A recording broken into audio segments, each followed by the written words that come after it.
Let's talk about love.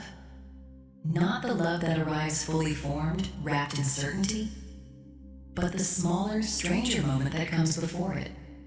The moment someone crosses a room, or looks up from a book, or laughs at something you said, and something in you quietly notices. That noticing is not random, it is not fate, and it is not magic, even though it can feel that way in the dark.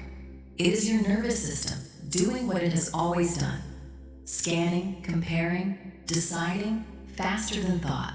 Psychologists call it thin slicing.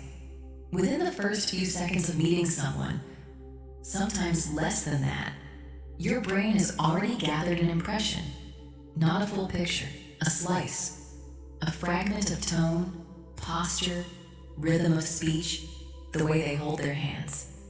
And from that fragment, you build a guess about who they are, warm or guarded, safe or unpredictable, someone worth a second look, or someone your mind quietly files away and forgets.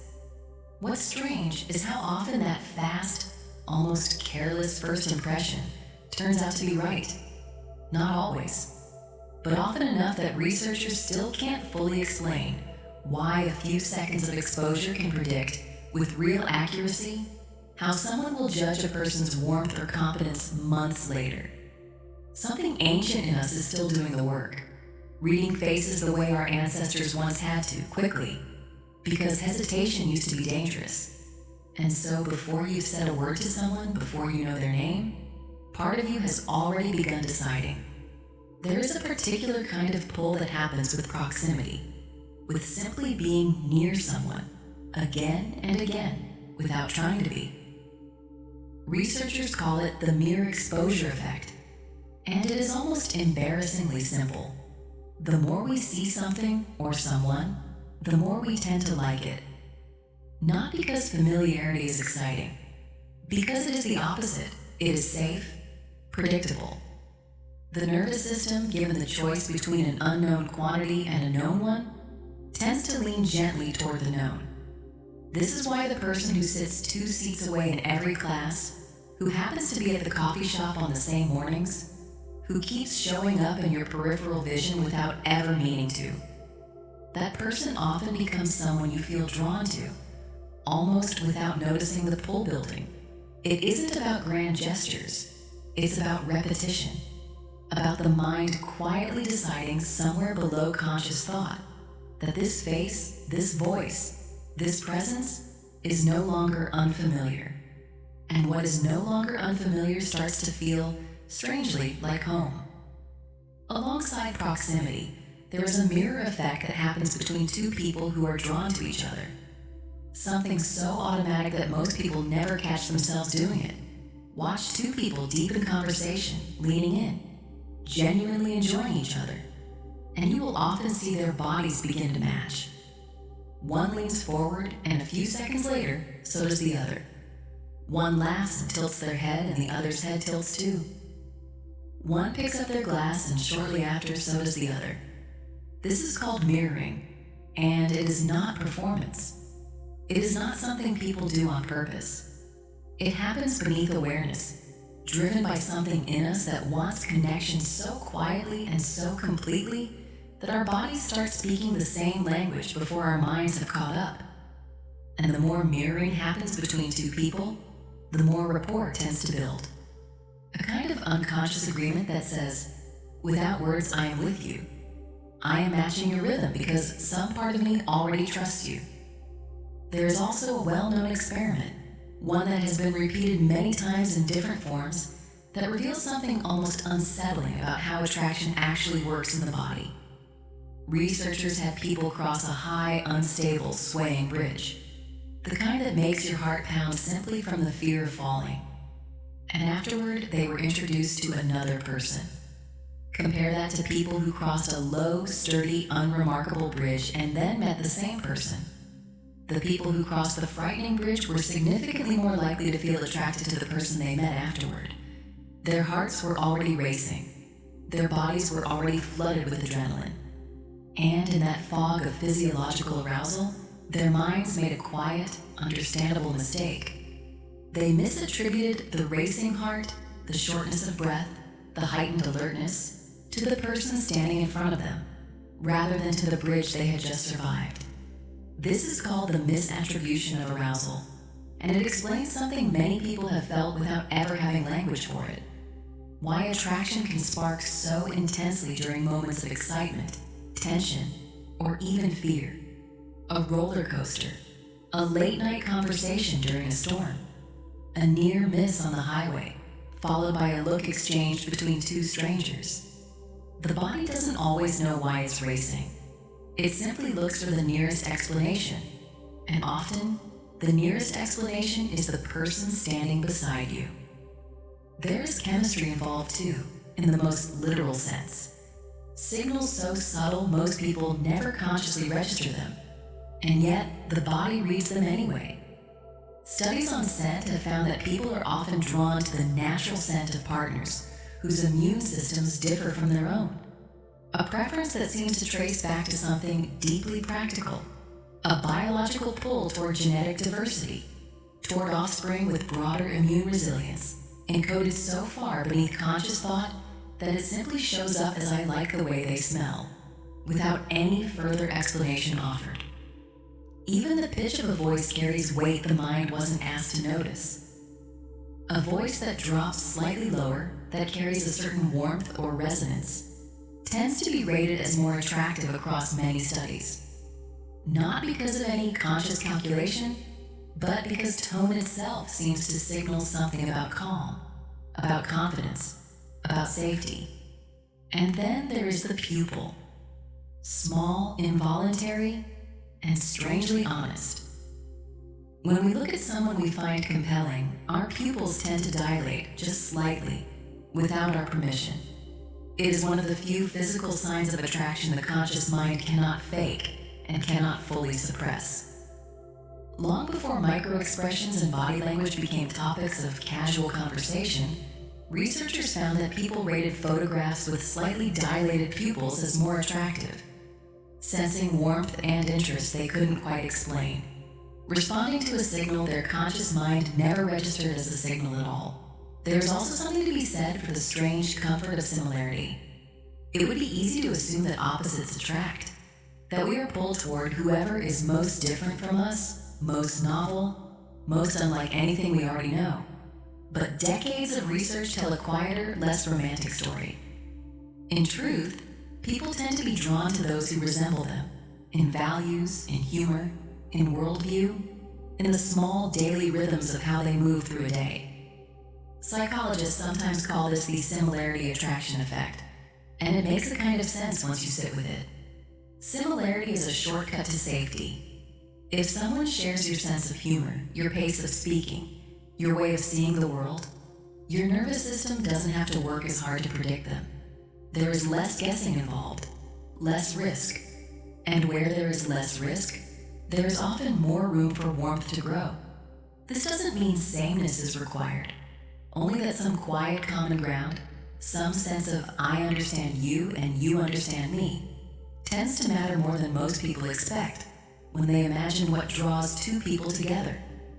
Alongside similarity, there's the slower, more deliberate architecture of how strangers become close, something researchers have called the self-disclosure escalation. Closeness, it turns out, rarely arrives all at once. It builds in layers, almost like sediment. Two people begin with safe, surface-level information, where they grew up, what they do, what music they like, and then, if the moment feels safe enough, one of them offers something slightly more vulnerable. A fear, a doubt, a memory they don't share often.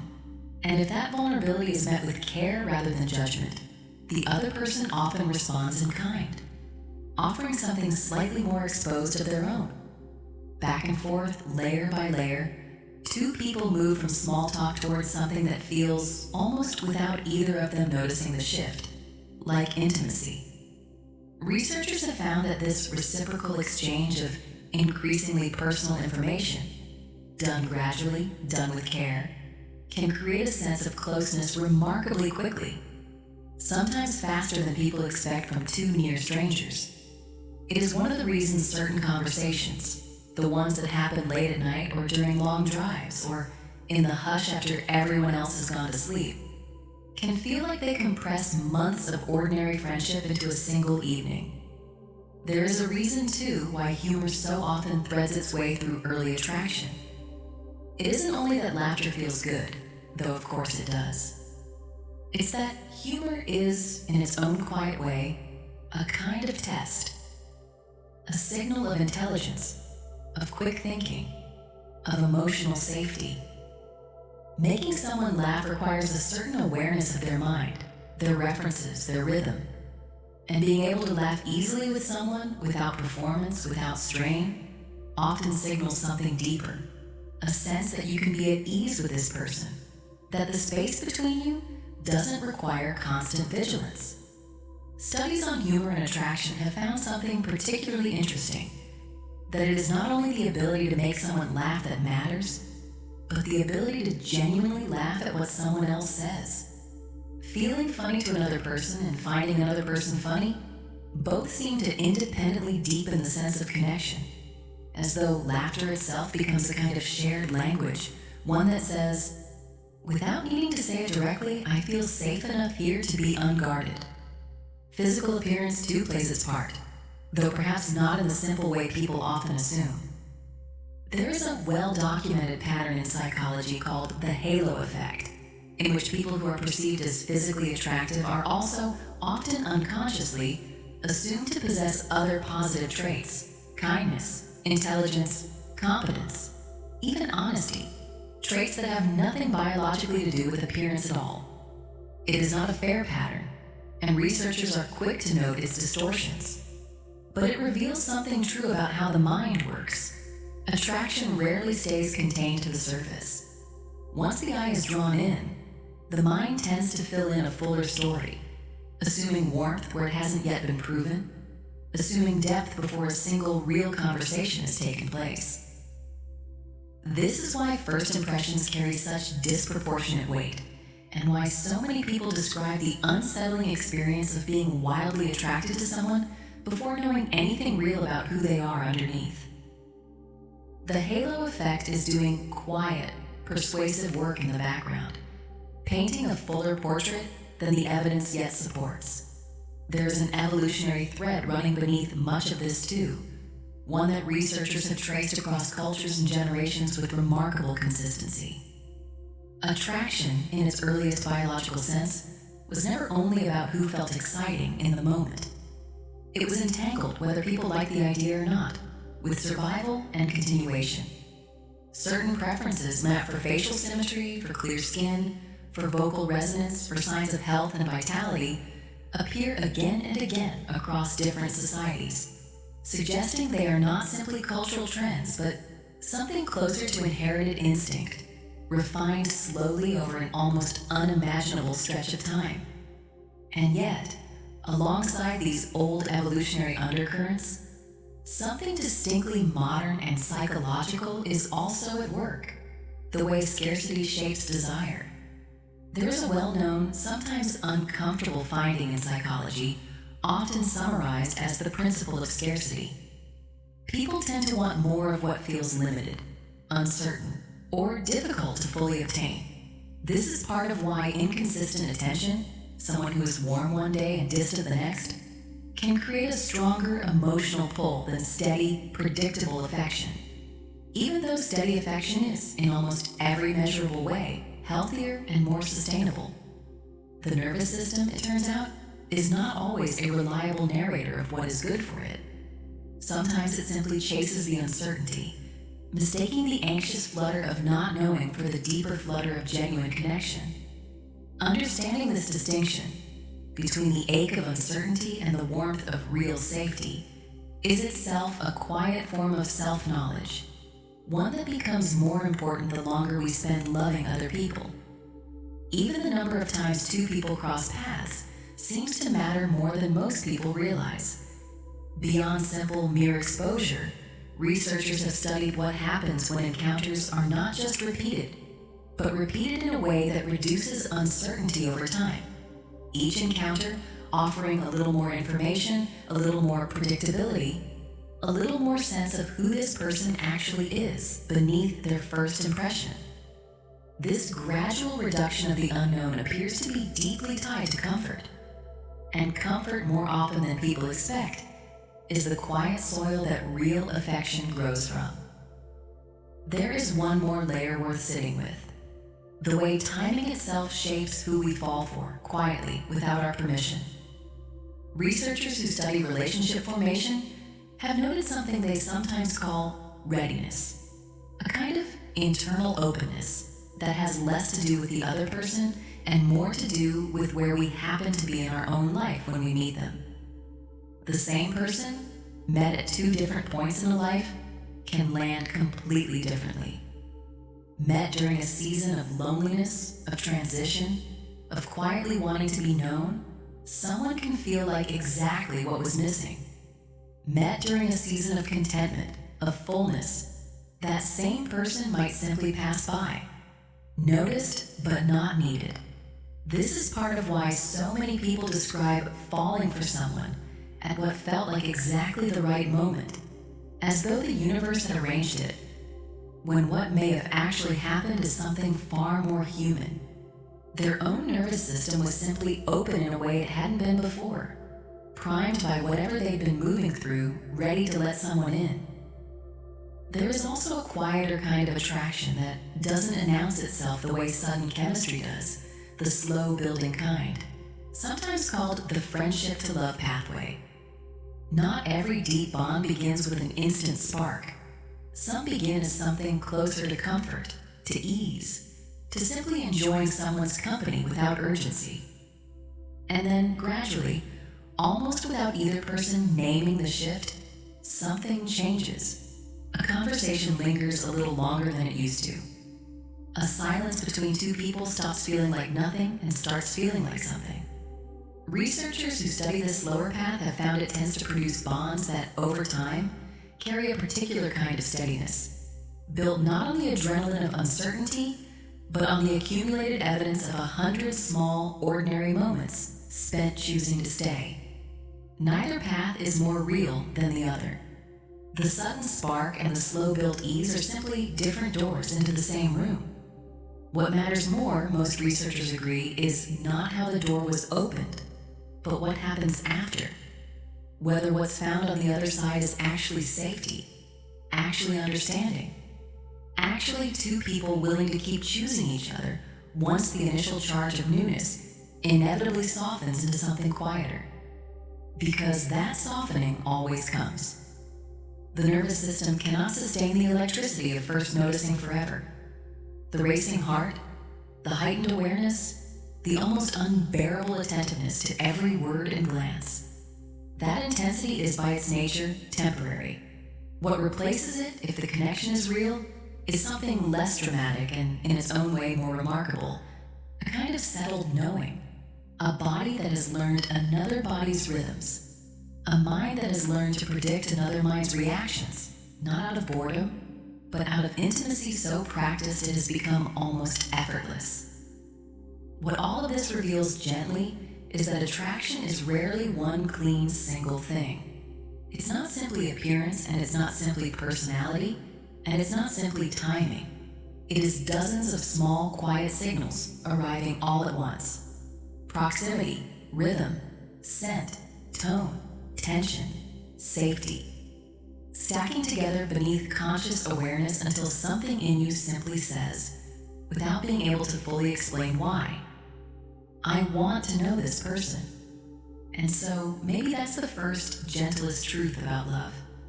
It rarely begins with a decision. It begins with a noticing, small, involuntary, and older than language itself. There is a version of you that existed before you can remember. An infant, small and entirely dependent, learning without any words for it yet whether the world was safe to need things from. That learning didn't stay in the past. It became a kind of blueprint, quietly shaping how you love as an adult, long after the memories themselves faded into something you can no longer consciously reach.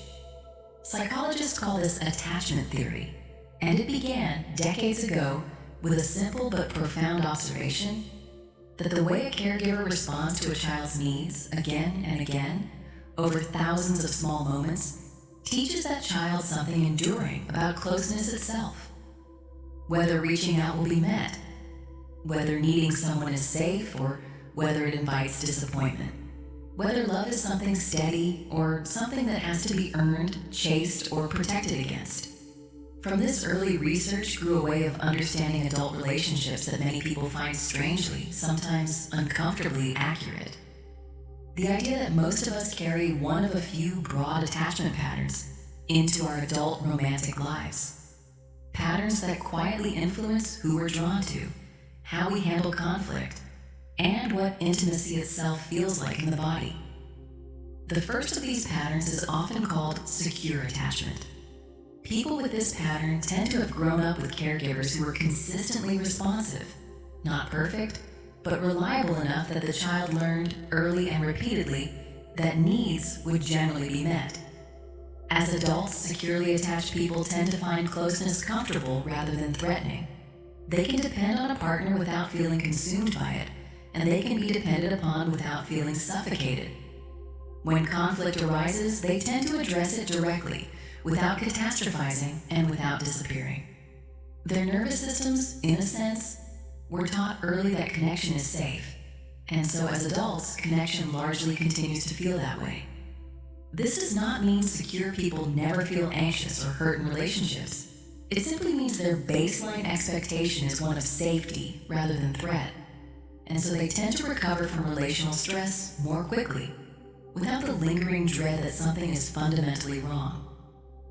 The second pattern is often called anxious attachment, and it tends to emerge from caregiving that was inconsistent rather than absent. Sometimes warm and attentive, sometimes distracted or unavailable, in a pattern the child couldn't predict or control. Over time, this unpredictability seems to teach something specific. That love is real, but that it cannot be relied upon, that it might vanish or withdraw without warning, and that the only way to protect against that vanishing is vigilance. As adults, people with anxious attachment often describe a persistent hum of worry running beneath their closest relationships, a heightened sensitivity to any sign of distance, a tendency to interpret a slow reply or a quiet mood as evidence of rejection, and a deep, sometimes exhausting need for reassurance that the connection is still intact. This isn't insecurity for its own sake. It is a nervous system that learned early and repeatedly that love requires monitoring, that safety has to be actively maintained, checked, and reconfirmed, because it was never fully guaranteed to begin with. The third pattern is often called avoidant attachment, and it tends to develop in caregiving environments where emotional needs were met with distance, discouragement, or subtle disapproval. Not necessarily cruelty, but an environment where expressing need was quietly taught to be unwelcome. A child in this kind of environment often learns something that looks, on the surface, like independence, but is really a form of protection. If I don't need anyone, I can't be let down. As adults, people with avoidant attachment often prize independence intensely, sometimes uncomfortably so for the people who love them. Closeness, rather than feeling like safety, can feel like a subtle threat to autonomy, a pressure, an obligation, something to quietly create distance from. This can look like discomfort with emotional conversations, a retreat during conflict rather than an engagement with it, or a persistent, sometimes unconscious habit of keeping one foot out the door, even in relationships that matter deeply. It is rarely a lack of love. It is far more often a nervous system that learned long ago that needing someone too openly was not safe. And then there is a fourth, less common pattern, sometimes called disorganized or fearful avoidant attachment. A pattern that tends to emerge from caregiving environments that were frightening or deeply unpredictable, where the very source of comfort was also, at times, a source of fear. This creates a particularly difficult internal conflict, one that can follow a person into adulthood as a push and pull between desperately wanting closeness and being deeply afraid of it at the same time. People with this pattern often describe relationships that feel like an oscillation, pulling someone close, then pushing them away, not out of confusion about what they want, but because both closeness and distance carry old, unresolved fear. What researchers have found again and again is that these patterns formed so early and so far outside conscious memory do not simply fade with time. They tend to persist into adulthood, quietly shaping who feels familiar to us, who we're drawn to, and how we interpret the ordinary bumps and silences that occur in any relationship. This is part of why certain pairings, an anxious partner and an avoidant partner, for instance, can create such a particular painful rhythm. The anxious partner's need for closeness can trigger the avoidant partner's need for distance, and the avoidant partner's retreat can trigger the anxious partner's fear of abandonment, each response confirming the other's deepest fear in a loop that can feel, from the inside, both magnetic and exhausting. But here's the gentler part of this research, the part worth holding on to in the dark. Attachment patterns, though formed early, are not fixed for life. Researchers have found something called earned secure attachment, a pattern in which people who did not grow up with consistent, safe caregiving are nonetheless able to develop a secure attachment style in adulthood, often through a combination of self-awareness, therapy, and, perhaps most powerfully, sustained relationships with people who are patient, consistent, and safe. The nervous system, it turns out, is still capable of learning long after childhood ends. A relationship with a partner who responds calmly instead of punitively, who stays instead of disappearing, who tolerates a difficult conversation instead of avoiding it, can, slowly and with real repetition, begin to retrain what the body expects from closeness. It is not fast. It rarely happens through insight alone. It happens through accumulated evidence, hundreds of small moments in which safety was offered and, crucially, believed. This is one of the reasons long-term love, at its best, can function as a kind of quiet repair. Not because a partner is responsible for healing another person's earlier wounds. That would be an unfair weight to place on anyone. But because sustained, safe closeness has a way of teaching the nervous system something new, simply by existing consistently over time. Every reply that comes, even when feared it might not. Every conflict that ends in repair rather than abandonment. Every moment of vulnerability that is met with tenderness instead of ridicule. These moments accumulate, slowly rewriting old expectations that were never really about the current relationship at all, but about something formed long before it began. Understanding your own attachment pattern, and gently, without judgment, learning to recognize the partners, can change the entire emotional weather of a relationship. What once looked like a character flaw, clinginess, coldness, and unpredictable push and pull, often reveals itself on closer look to be a nervous system doing exactly what it learned to do a long time ago in circumstances that had nothing to do with the person standing in front of it now. Some of the earliest evidence for all of this came from a now famous piece of research often referred to as the strange situation, a study in which very young children were observed in a room with their caregiver, then briefly separated, then reunited, while researchers quietly watched how the child responded. What they found was strikingly consistent. Securely attached children were often upset by the separation, but were easily soothed upon reunion, returning to play once comforted. Anxiously attached children were often inconsolable, clinging even after the caregiver returned, as though the reassurance of presence wasn't quite enough to settle the fear underneath. And avoidantly attached children, perhaps most strikingly, often showed little visible distress at all, appearing calm, even indifferent, while their heart rate and stress hormones, measured separately, told an entirely different story. Their bodies were dysregulated even when their faces gave nothing away. This gap between what avoidant people appear to feel and what their bodies are actually registering turns out to be one of the more important and more often misunderstood threads in adult attachment research. An avoidant partner who seems unbothered by distance who says they're fine when a relationship feels strained is not necessarily lying. They may genuinely believe it. Their body, however, often tells a different story, one shaped by years of learning that showing distress didn't help and might have even made things worse. Understanding this can shift how their calm exterior is read, not as proof they don't care, but sometimes as the opposite, proof of how early and how thoroughly they learn to hide caring at all. It's worth noting, too, that attachment style is not always a single fixed setting, like a dial locked permanently in place.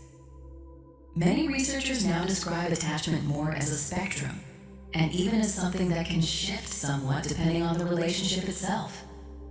A person might carry a more anxious pattern with one partner and feel steadier, more secure with another, not because their early history changed, but because the particular dynamic of trust, consistency, and responsiveness in that specific relationship altered what their nervous system expected. This is part of why the same person can look almost unrecognizable across different relationships, clingy and anxious in one, calm and grounded in another, simply because of how safe the other person made closeness feel.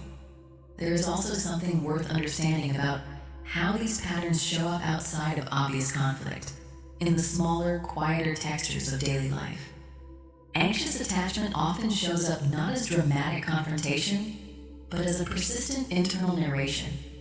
Reading into the length of a pause before a reply, noticing a change in tone that may or may not be real, replaying a conversation late at night, searching for evidence of distance that was never actually there. Avoidant attachment, meanwhile, often shows up as a quiet retreat into busyness, into independence framed as virtue, into a genuine discomfort with stillness and closeness that can look from the outside like simply being a private person, when underneath it is something closer to old caution. Understanding a partner's attachment pattern, researchers have found, can be one of the most practical tools available for reducing unnecessary conflict. Consider a common scenario. One partner needs space after an argument in order to calm down and think clearly, while the other partner needs immediate reassurance that the relationship is still intact. Without any understanding of attachment, this can spiral quickly. The space-needing partner withdraws, which the reassurance-needing partner interprets as abandonment, which triggers more urgent reaching out, which the space-needing partner experiences as suffocating, prompting further withdrawal. Around and around, each person's coping mechanism triggering the other's deepest fear. But with even a basic understanding of attachment, this same scenario can be handled with far more compassion. The partner who needs space can learn to say clearly, "I need 20 minutes, and then I will come back," offering the anxious partner the reassurance their nervous system is searching for, without abandoning their own need for a pause.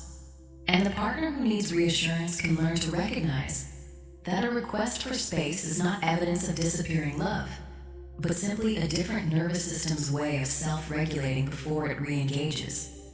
This kind of translation, learning to speak a partner's attachment language rather than assuming your own reaction is the only reasonable one, is, according to much of the research on long-term relationship satisfaction, one of the quiet skills that separates couples who repeatedly wound each other from couples who repeatedly repair. There is one more dimension worth resting on before we move forward.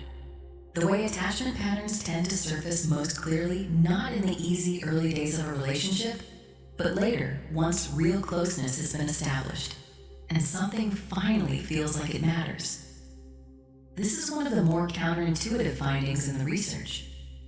Many people expect their attachment wounds to show up immediately in the earliest, most tentative stages of connection. But more often, the opposite happens. The early stage, full of excitement and low stakes, doesn't activate the old fear nearly as strongly. It is only once real intimacy begins. Once someone starts to matter, once there is finally something worth losing, that old patterns tend to surface in full. This is why some people report a strange, almost paradoxical experience of becoming more anxious, more avoidant, more reactive, precisely as a relationship deepens and improves. It can feel from the inside like something is going wrong, when in fact it is often the opposite. Proof that the relationship has become significant enough to reach the oldest, most protected parts of a person's inner life.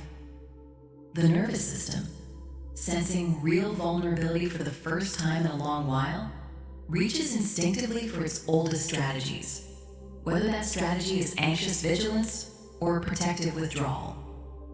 Recognizing this pattern when it happens can change everything about how it's handled. Rather than interpreting a partner's sudden anxiety or sudden distance as a sign the relationship is failing, it becomes possible to see it instead as a sign the relationship has finally become real enough to matter, a strange kind of evidence, wrapped in discomfort, that something worth protecting has actually been found. And perhaps that is the quiet paradox sitting at the center of all attachment research. The very discomfort that can feel in the moment like proof a relationship is unsafe is often, underneath, proof of the opposite, that safety has finally been offered, and some old, guarded part of a person is only now, cautiously, deciding whether it's finally safe enough to believe it. None of this is about assigning blame to yourself or to anyone who shaped you. It is simply about understanding that love, in its adult form, is rarely just about the two people in the room. It carries echoes, old rooms, old caregivers, old lessons about whether reaching out was safe. And the quiet, hopeful truth research keeps returning to is that those echoes, however loud they once were, are not the final word. They can soften. They can be relearned. Given enough safety, enough patience, and enough time, even the most guarded nervous system can begin, slowly, to believe that this time, staying is possible. There's a version of falling in love that has nothing to do with poetry, and everything to do with chemistry.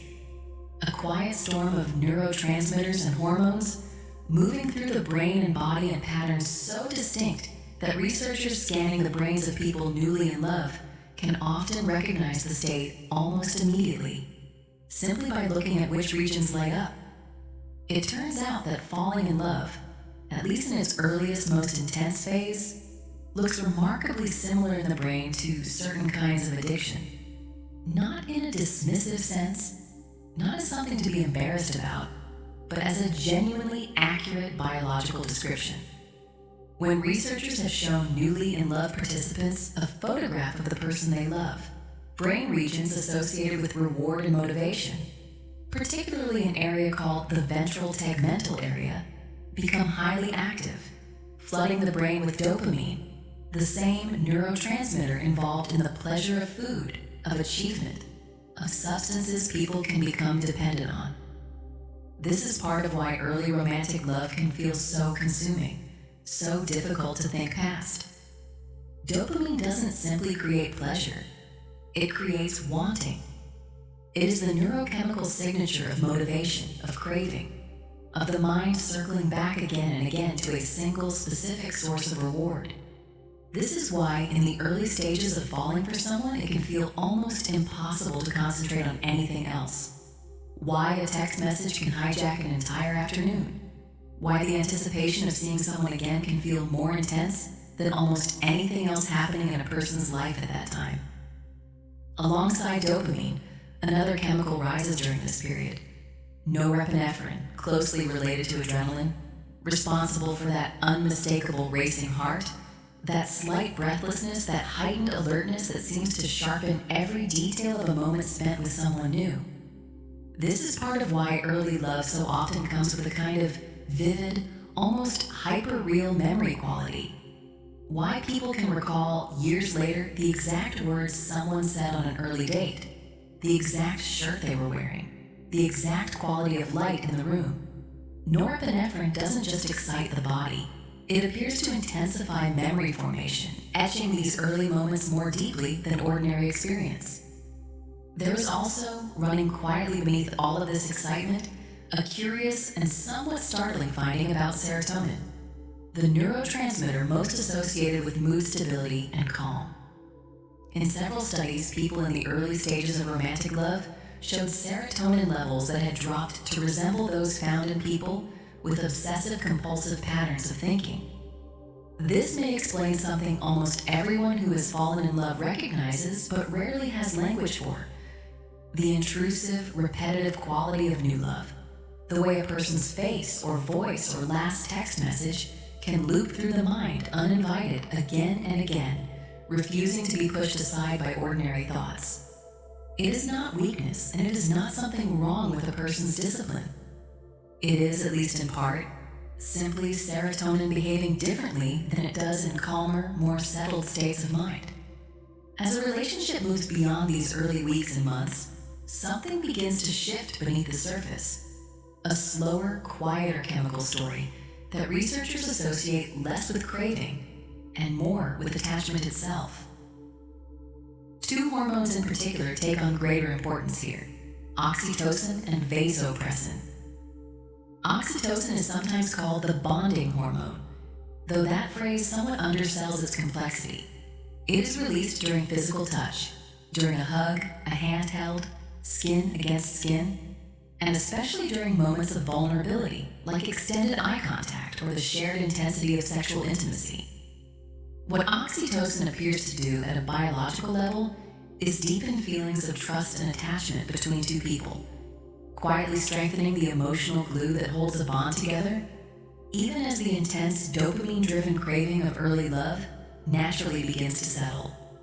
This is part of why physical affection matters so much to the health of a long-term relationship, and why couples who maintain regular touch, even small, ordinary touch, a hand on a shoulder, an arm around a waist while cooking dinner, often report deeper feelings of closeness than couples who let physical affection fade once the relationship moves past its early stage.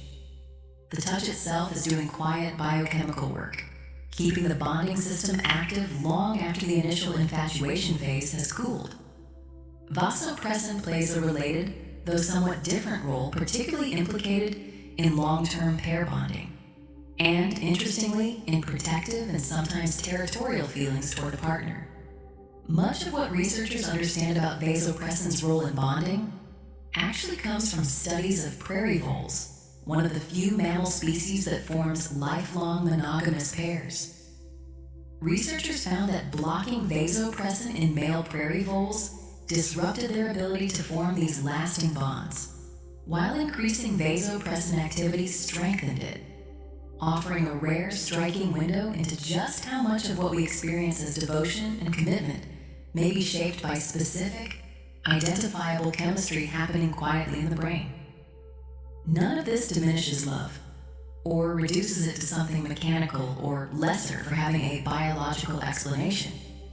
If anything, it reveals something rather moving: that the body itself is deeply invested in helping two people stay bonded, deploying an entire orchestra of chemicals whose collective purpose seems to be keeping people close, keeping people attached, keeping people motivated to return to each other again and again, long after the practical difficulty of maintaining any relationship might otherwise wear a person down.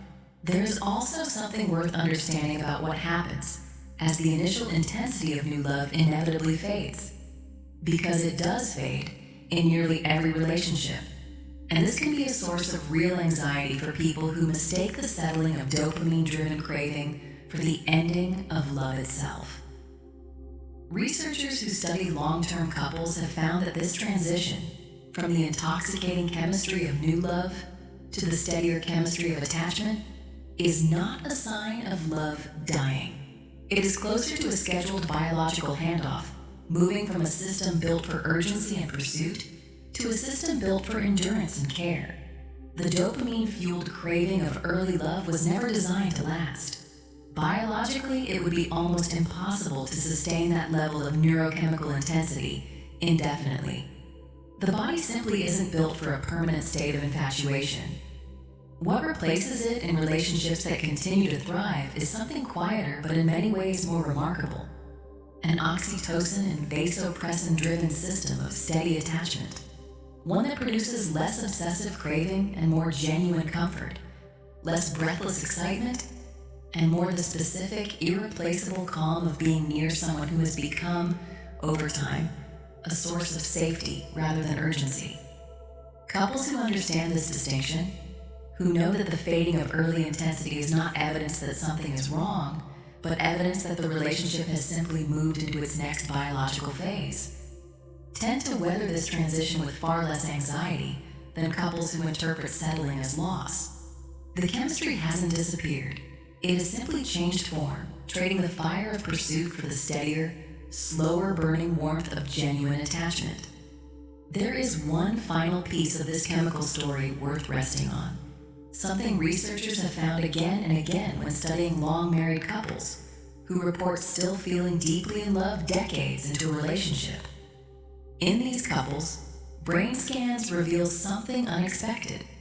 The reward regions associated with early romantic dopamine, the same regions that light up in newly in love brains, remain active even after many years together, but now alongside, rather than instead of, the calmer attachment systems associated with oxytocin and long-term bonding. This suggests something quietly hopeful, that it may be possible for some couples to hold on to threads of that early chemical spark even as deeper attachment takes root, not by manufacturing artificial urgency, but through continued novelty, continued affection, continued attention to a partner as someone still worth noticing, still worth being curious about, even after the relationship has settled into its steadier, more familiar rhythm. There's also something worth noting about how the brain's activity during early love overlaps, quite specifically, with regions involved in focused attention and goal pursuit. The same circuitry engaged when a person is deeply absorbed in solving a difficult problem, or pursuing something they want intensely. This may explain why newly in love people so often describe an almost single-minded quality to their thinking, a narrowing of focus where nearly everything else in life temporarily recedes into the background, and the person they're falling for becomes, in a very literal neurological sense, the organizing center of attention. Interestingly, researchers have also found that this early phase of intense romantic focus tends to correlate with reduced activity in brain regions associated with critical judgment and social evaluation, areas involved in scrutinizing another person's flaws or weighing them against past experience. This offers a biological explanation for something almost everyone has witnessed, in themselves or in a friend. The particular blindness of new love, the way a partner's minor irritations or obvious incompatibilities can seem to simply not register, not because a person is choosing to ignore them, but because the brain in this state has temporarily dialed down the very systems that would ordinarily flag such concerns. This blindness fades as the relationship matures and this early neurochemical intensity settles, which is part of why so many people report a strange transition several months or a year into a relationship, a sense of suddenly seeing a partner more clearly, flaws included, once the earliest chemical fog begins to lift. This isn't falling out of love. It is, more accurately, the brain returning to its normal evaluative function, allowing a fuller, more three-dimensional picture of a partner to finally come into focus. There's a particular kind of touch worth understanding more closely here, because of how directly it interacts with this entire chemical system. Skin-to-skin contact, especially slow, sustained touch, rather than brief or hurried contact. Researchers studying touch and oxytocin release have found that the speed and quality of touch matters considerably. Slow, gentle stroking of the skin appears to activate a specific class of nerve fibers, sometimes called C-tactile afferents, that are particularly effective at triggering oxytocin release and are directly linked to feelings of comfort, calm, and social bonding. This is part of why the specific quality of touch in a relationship, unhurried, present, attentive, tends to matter more for bonding than touch that is frequent, but rushed or perfunctory. Sexual intimacy plays its own distinct role in this chemical architecture as well, extending well beyond the physical pleasure involved. Orgasm has been shown to trigger one of the largest single releases of oxytocin the body produces, alongside prolactin, a hormone associated with feelings of satisfaction and bonding afterward. This helps explain why physical intimacy, at its best, tends to deepen emotional closeness, rather than existing separately from it. The biology of the two are deeply, functionally intertwined, each reinforcing the other in ways that go well beyond conscious awareness. Even eye contact, something so ordinary it rarely gets a second thought, carries surprising neurochemical weight. Studies have found that sustained eye contact between two people, particularly for durations most people would consider unusually long by everyday social standards, can increase feelings of connection and even trigger measurable increases in physiological arousal and bonding-related brain activity. This is part of why certain simple exercises, sitting quietly with a partner and simply maintaining eye contact for several uninterrupted minutes, have been found in small studies to increase reported feelings of closeness, sometimes surprisingly quickly, between people who try it. There is one more thread worth including here, one that speaks to why heartbreak, when it comes, can feel not just emotionally devastating, but almost physically like withdrawal. Because falling in love engages the same dopamine-driven reward circuitry involved in substance dependence, the loss of a significant relationship can trigger a genuinely similar neurological experience to withdrawal from a substance a person has become dependent on. Brain scans of recently heartbroken individuals, when shown images of an ex-partner, often show continued activity in reward and craving regions, alongside activation in areas associated with physical pain. This is not metaphorical. Researchers have found real overlap between the brain's response to social rejection and its response to physical injury, which may be part of why heartbreak is so often described, across cultures and languages, using the vocabulary of physical pain, an ache, a wound, something that genuinely hurts because in a very real neurological sense it does. There is also a quieter finding worth sitting with, one that speaks less to the fireworks of new love and more to what sustains a bond across years and decades. Researchers who study long-term couples have identified something they sometimes call the reward of the familiar, a distinct neurological pattern in which the brain's reward system, over time, begins to respond not only to novelty and excitement, but to consistency itself. The specific sound of a partner's key in the door, the particular rhythm of their breathing beside you at night, the predictable comfort of a shared morning routine, repeated so many times it has become almost invisible, and yet when scanned, still registers as reward. This matters because it challenges a common but mistaken assumption, that a relationship without constant novelty and excitement is somehow neurochemically dull, starved of the reward system's attention. The research suggests something gentler and more sustainable than that. The brain does not simply lose interest in a partner once the initial spark settles. It shifts what it finds rewarding, moving from the electric charge of uncertainty towards something researchers describe as a deeper, steadier satisfaction. One built not on not knowing what happens next, but on knowing with real confidence exactly what to expect and finding comfort rather than boredom in that knowing. This is, in its own way, one of the more reassuring findings in the entire field. It suggests that the brain is not built only to chase what is new. Given the right conditions, safety, consistency, continued care, it is equally capable of finding deep, sustained reward in what has become familiar, transforming the very sameness that some fear will kill a relationship into one of its quiet sources of lasting comfort instead. Love, then, is never really one single chemical state. It is a sequence, craving giving way to bonding, urgency giving way to safety. The fire of first noticing someone slowly, if the relationship is tended carefully, becoming something that burns quieter, but burns longer. There is a quiet stage of love that rarely makes it into the movies, a phase that begins long after the fireworks have settled, and the breathless uncertainty of the first few months has quietly faded into history.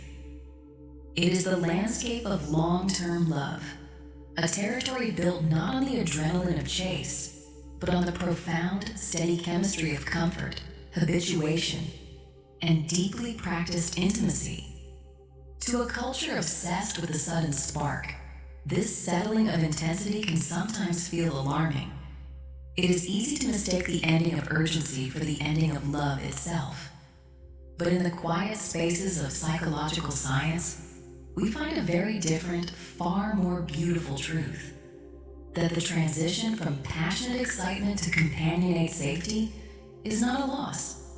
It is a biological upgrade, moving your relationship from a system built for temporary pursuit to a system designed for lifetime endurance. At the very center of this transition sits a powerful neurological mechanism known as habituation.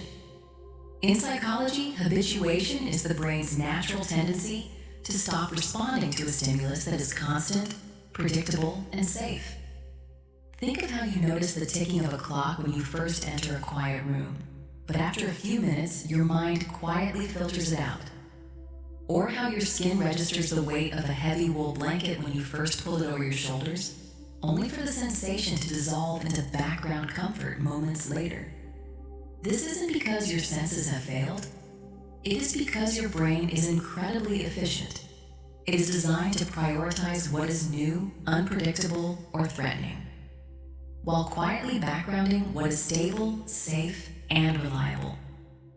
When you fall in love, your partner's presence is initially a massive, high-contrast disruption to your daily life. Every glance, every message, every touch is a spike of novelty. But as the months and years pass, they become a permanent part of your environment. Your nervous system, doing exactly what it was built to do, habituates to them. This means their presence no longer triggers the same alarm bell excitement or the frantic dopamine rushes of those early days. But this is not a sign of love dying. It is your brain's highest compliment.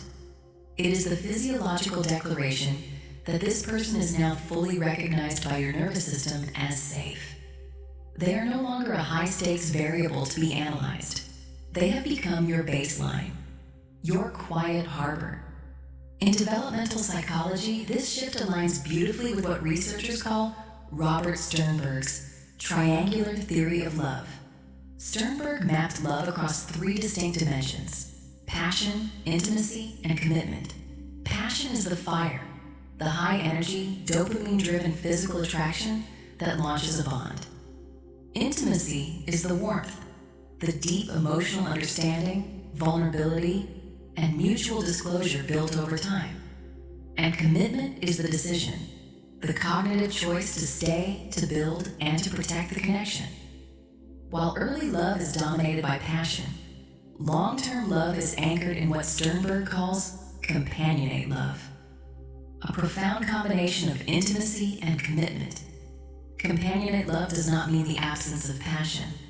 Rather, it means passion is no longer the fragile thread holding the entire structure together. It has been replaced by a massive, resilient foundation of accumulated trust. It is the transition from a love that leaves you breathless to a love that, for the first time in your life, actually allows you to breathe. Alongside Sternberg's work, there is a fascinating psychological phenomenon known as the Michelangelo effect, a concept that describes how close partners slowly sculpt one another over time. Just as the great artist looked at a block of rough marble and claimed his only job was to release the ideal figure trapped inside, a long-term partner has a profound, quiet influence on who you become. In a safe, committed relationship, your partner does not try to change you into their ideal. Instead, through consistent warmth, encouragement, and understanding, they quietly support you in moving closer to your own ideal self. They notice your softest, quietest potentials, the ones you might hide from the rest of the world out of fear of judgment, and they gently invite them into the light. This sculpting happens in thousands of microscopic daily interactions. A supportive nod when you describe a quiet dream, a gentle hand on your shoulder when you're doubting your own capabilities, a patient silence that allows you to work through a difficult thought without feeling rushed. Over years, this mutual sculpting reshapes your very personality. You become steadier, more resilient, and more fully yourself. Not despite the relationship, but because of the safety it provides.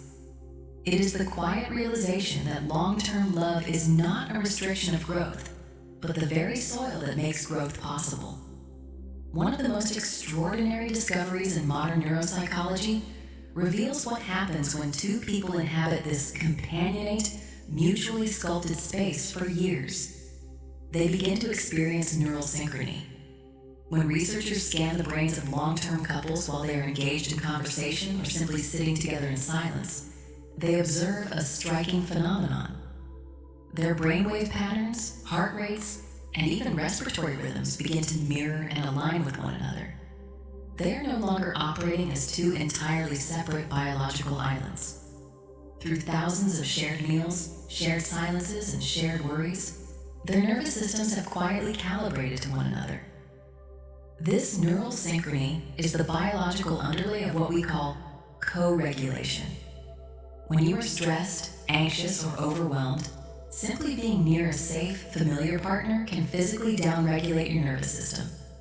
Their slow, steady breathing acts as a natural metronome, gently pulling your racing heart rate back to a calm, healthy rhythm.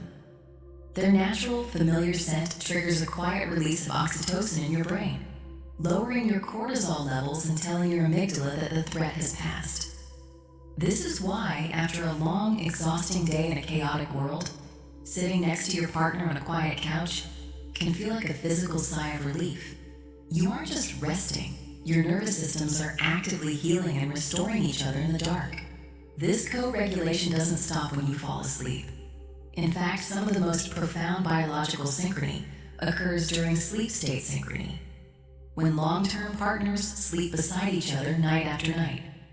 Researchers studying sleep patterns in couples have found that their sleep stages begin to synchronize, falling into deep, slow-wave sleep and REM cycles at almost the exact same moments throughout the night. When you lie asleep beside someone who has become your baseline of safety, your subconscious mind lets go of its last guarded layers of hypervigilance. Your brain knows, on a cellular level, that you do not have to monitor the room for threat, because a trusted, familiar nervous system is resting right beside you. Your delta waves, the slow, healing brain waves of deep sleep, begin to pulse in a quiet, harmonized rhythm, facilitating physical repair, memory consolidation, and emotional processing. It is as though your two minds are quietly tidying the rooms of today's experiences together, in a silent, nocturnal agreement that requires no words at all. In relationship research, particularly the decades-long studies conducted by Dr. John Gottman, this quiet, daily co-regulation is built on what he calls sliding door moments. A sliding door moment is any ordinary, seemingly trivial interaction in a day where one partner reaches out for connection. A sigh, a quiet comment about the weather, a brief look. And the other partner has a choice, to turn toward them or to turn away. Turning toward doesn't require a grand, romantic gesture. It is simply a nod of acknowledgement, a brief squeeze of a hand, or a quiet, "I hear you." Gottman found that couples who stay deeply in love for decades do not survive on rare, expensive vacations or elaborate anniversary gifts. They survive because, in the small, ordinary textures of daily life, they consistently choose to turn toward each other. Each time you turn toward your partner's quiet bid for connection, you deposit a small coin of trust into what Gottman calls the emotional bank account. Over years, this account builds a massive reserve of safety. It creates a psychological buffer so strong that when the inevitable storms of life arrive, grief, illness, financial stress, the relationship doesn't fracture. It has too much stored security to be broken by a single difficult season. There is also a profound psychological comfort in what researchers call practiced predictability. In our youth, we are often taught to crave the unpredictable, the partner who is hard to read, who keeps us guessing, who is warm one day and cold the next. We mistake the anxious flutter of uncertainty for the deeper flutter of genuine connection. But evolutionary psychology reminds us that the human brain evolved in environments of extreme danger, where predictability was synonymous with survival. To your ancient nervous system, constant uncertainty is exhausting. It keeps you in a perpetual state of low-level survival mode. In long-term love, predictability becomes your greatest source of peace. Knowing exactly how your partner takes their coffee, knowing the precise tone of their laugh, knowing exactly how they will react when you tell them a hard truth. This predictability allows your prefrontal cortex to completely let down its guard. It is the only space in a hyperstimulating, demanding world where you do not have to perform, protect yourself, or scan for danger. You're allowed to simply be fully and completely known in all your ordinary, unglamorous truth. This effortless practice knowing is not the death of intimacy. It is the absolute peak of cognitive mastery. It is the transition from studying a foreign language to speaking it so fluently that you no longer have to think about the grammar before you speak. You and your partner have built a private, exquisite dialect of glances, half smiles, and quiet understandings that no one else in the world can speak or fully comprehend. To understand how this quiet fluency operates, it is worth looking at how our minds handle what psychologists call cognitive load. Every single day, your brain is bombarded with millions of decisions, calculations, and micro-assessments. What to wear, how to navigate a difficult conversation at work, how to manage the silent, grinding anxiety of modern life. This mental work requires a massive amount of cognitive energy. But in a long-term, predictable partnership, your brain initiates a beautiful process known as transactive memory. You and your partner begin to unconsciously divide the mental labor of living. You no longer have to remember every detail, every schedule, or every domestic rhythm on your own. Some of those loops are quietly delegated to your partner's mind while they delegate others to yours. This cognitive partnership goes far deeper than simply dividing chores. It means that when you are near your partner, your brain literally operates with a lower cognitive load. It doesn't have to work as hard because it knows with absolute certainty that it doesn't have to carry the weight of the day entirely alone. The mental pressure drops, the shoulders soften, and the quiet background hum of vigilance finally goes silent. It is the cognitive realization that safety is not just about being protected from physical harm. It is about having a trusted co-pilot to share the quiet, invisible weight of simply being alive. As we sleep beside someone year after year, this transactive memory and physical predictability help us close the daily loops that keep our minds awake. When we are alone, our brains often struggle to transition into sleep because our survival mechanisms are still active, holding on to uncompleted tasks, unanswered questions, and unsettled emotions. But in the quiet sanctuary of long-term intimacy, we can initiate a shared closing of these loops before our eyes ever close. A quiet, late-night conversation, a slow, unhurried touch, or simply the steady, rhythmic rise and fall of your partner's chest beside you in the dark, can signal to your brain's emotional centers that today is complete. The work is done.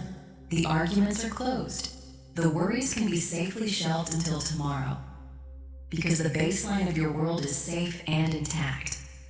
You are allowed to let go of the day, to surrender to the darkness, because the most important loop of all, your connection to your source of safety, has been beautifully, reliably closed for another night.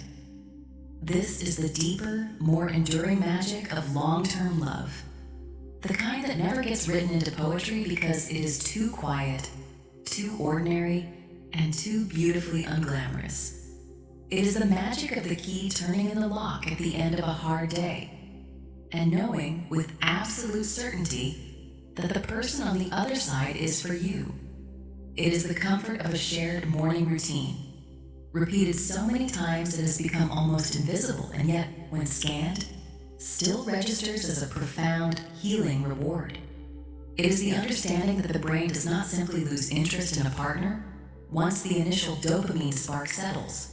Rather, it shifts what it finds rewarding, moving from the electric, high-stakes charge of uncertainty toward the much deeper, steadier satisfaction of knowing exactly what to expect, and finding a sanctuary rather than boredom in that knowing. And so, as you lie awake in the dark tonight, let yourself reframe the quiet comfort of your relationship. If the initial frantic fire of your early months has softened into a slower, steadier warmth, do not look at it as a loss. Look at it as a biological homecoming. The dopamine has done its necessary, urgent work of drawing you together. Now the oxytocin and vasopressin are doing the much deeper, more remarkable work of keeping you whole. You have moved past the threshold of urgency, and you have entered the quiet sanctuary of the familiar. And in a world that is forever screaming for your attention, there is no greater luxury and no deeper healing than falling asleep beside a person who has slowly, patiently become your quietest, safest home. It is easy to believe in Nae, in the quiet safety of a dark room, that the measure of a great love is the absolute absence of friction. We are taught to imagine that once the right doors are opened and the right connection is found, the landscape of a relationship should become entirely flat, calm, and undisturbed. We look at the arrival of conflict as a warning sign, a silent alarm that says something has gone fundamentally wrong, that the safety we thought we built was only an illusion. But if we look beneath the poetry and into the quiet, clinical spaces of human psychology, we find a much deeper, far more hopeful truth. Conflict is not the ending of safety. It is the inevitable, natural, and even necessary biological friction of two entirely different human nervous systems, attempting to merge their lives into a single, shared reality. To understand why conflict arrives and how it can be transformed from a threat into a source of connection, we must first look at what happens to our bodies when we disagree. When a conflict begins, it rarely starts as a logical debate about schedules, chores, or finances. It starts as a physical event inside your body. Your brain, evolved over millions of years to prioritize survival above all else, does not have a separate alarm system for physical danger and emotional vulnerability. To your ancient amygdala, the small almond-shaped alarm center deep inside your temporal lobe, a sharp tone of voice, a dismissive glance, or a sudden emotional retreat from the person you love is processed exactly the same way as a physical threat in the wild. The moment your brain senses this emotional distance, it initiates a sequence known as diffuse physiological arousal, or what psychologists simply call flooding. Your sympathetic nervous system fires, flooding your bloodstream with adrenaline and cortisol. Your heart rate spikes, often climbing past 100 beats per minute. Your breathing becomes shallow, your muscles tighten, and the blood flow in your brain is rapidly redirected away from the prefrontal cortex, the seat of logic, empathy, and long-term planning, and sent instead to your limbs, priming you to fight or to flee. In this flooded state, you are physically, biologically, incapable of having a constructive, empathetic conversation. Your brain has gone online into survival mode. You can no longer read your partner's micro-expressions with accuracy. Instead, you begin to interpret even neutral facial movements as hostile or critical. Your ability to listen is severely compromised, as your auditory system literally tunes out the frequencies of the human voice and focuses instead on scanning the environment for danger. When you speak from this state, you are not speaking to the person you love. You are speaking to a perceived threat. And your partner, sensing your defensiveness, floods in response. This is the biological loop that lies at the heart of nearly every painful relationship cycle. It is not a character flaw. It is not a lack of love. It is simply two dysregulated nervous systems doing exactly what they learned to do a long time ago to protect themselves when they felt unsafe. This is why modern relationship research, particularly the historic studies conducted by Dr. John Gottman, places such a high emphasis on the absolute necessity of physiological self-soothing and co-regulation. One of the most practical, And yet, most difficult discoveries in this field is that when a partner is flooded, the only healthy next step is to stop, to call a physical, conscious pause. But this pause cannot be a silent, defensive retreat. It must be a collaborative boundary, saying quietly, "I love you and I want to hear what you're saying, but my body is too overwhelmed right now to listen well. I need 20 minutes to calm my heart down, and then I promise I will come back." This 20-minute window is not an arbitrary number. It is a strict biological requirement.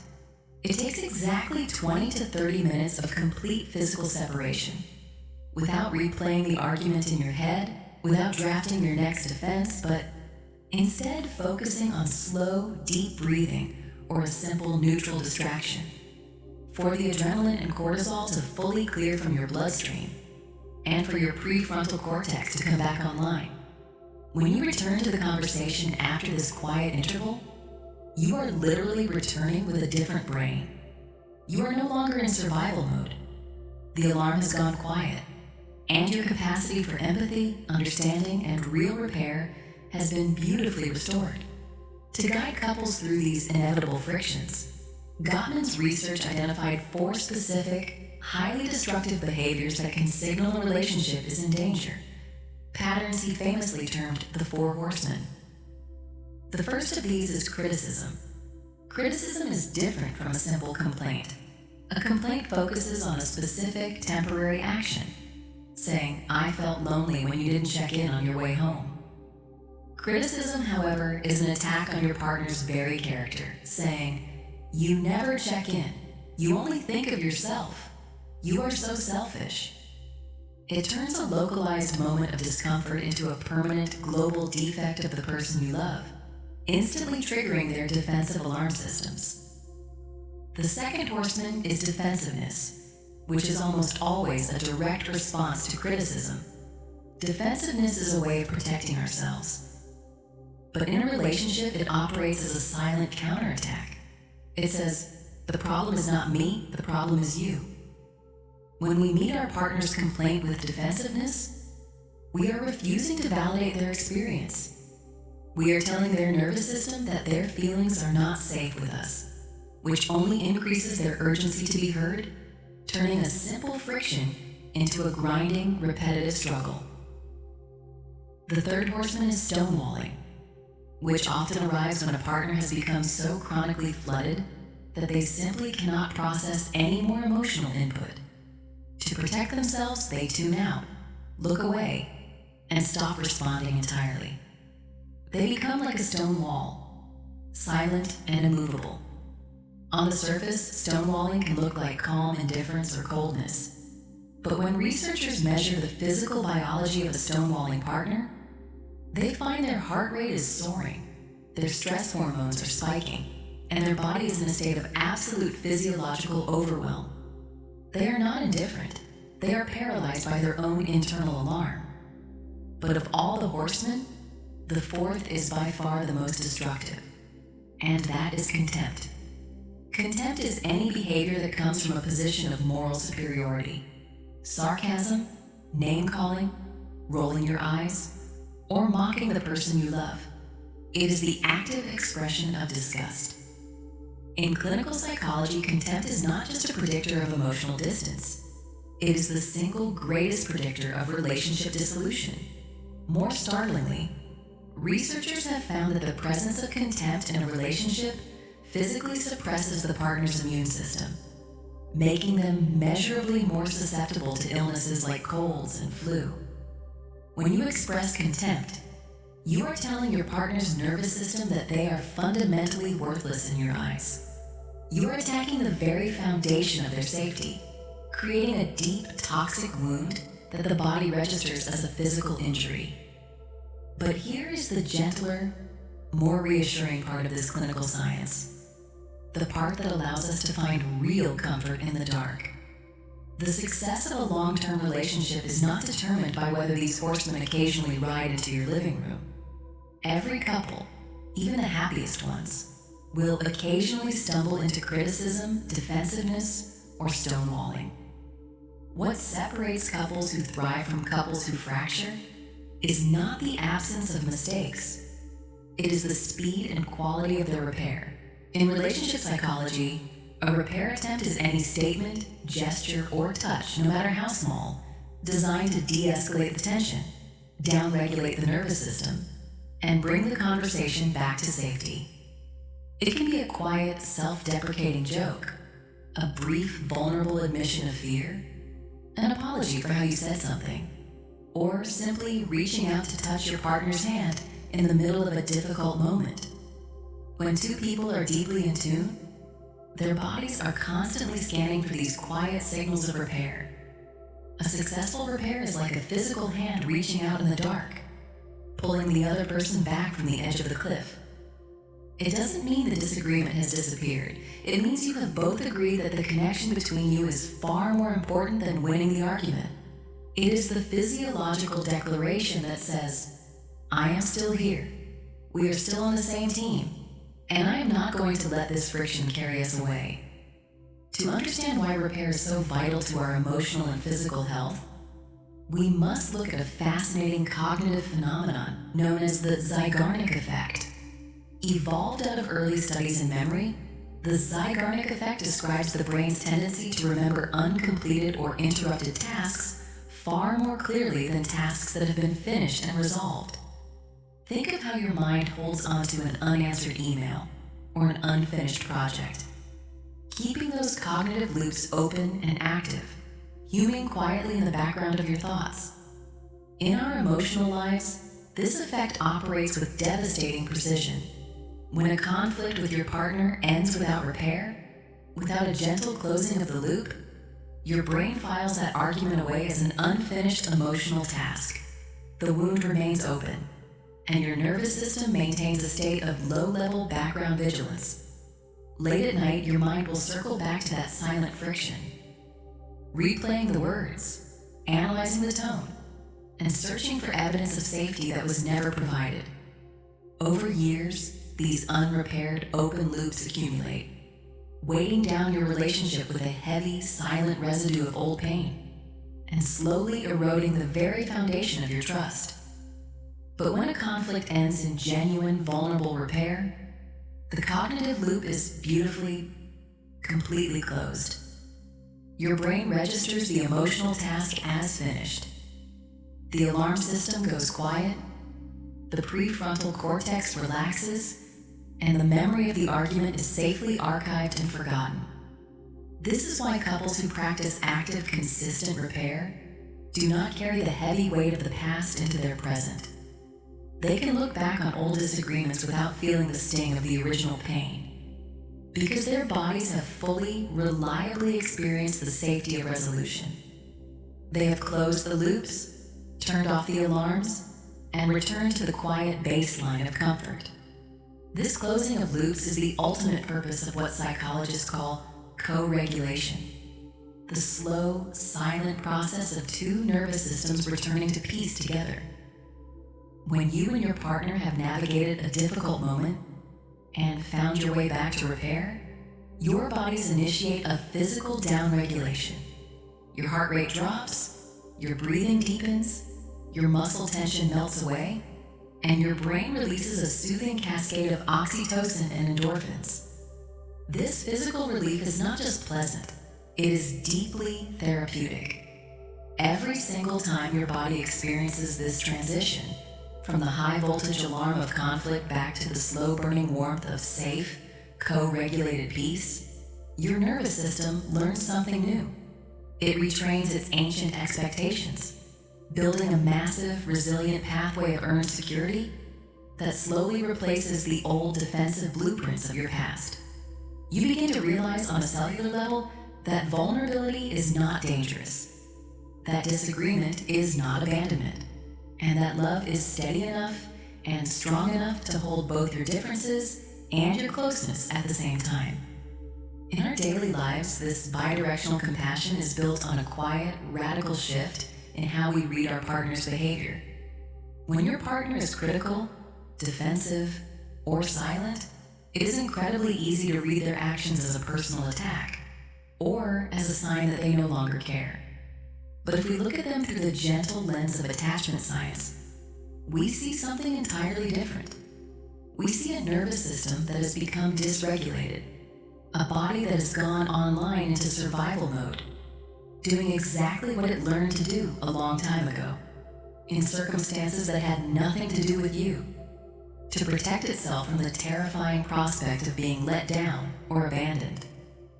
When you can see their reactivity not as a defect, but as their old survival blueprint trying to find safety, your entire emotional weather changes.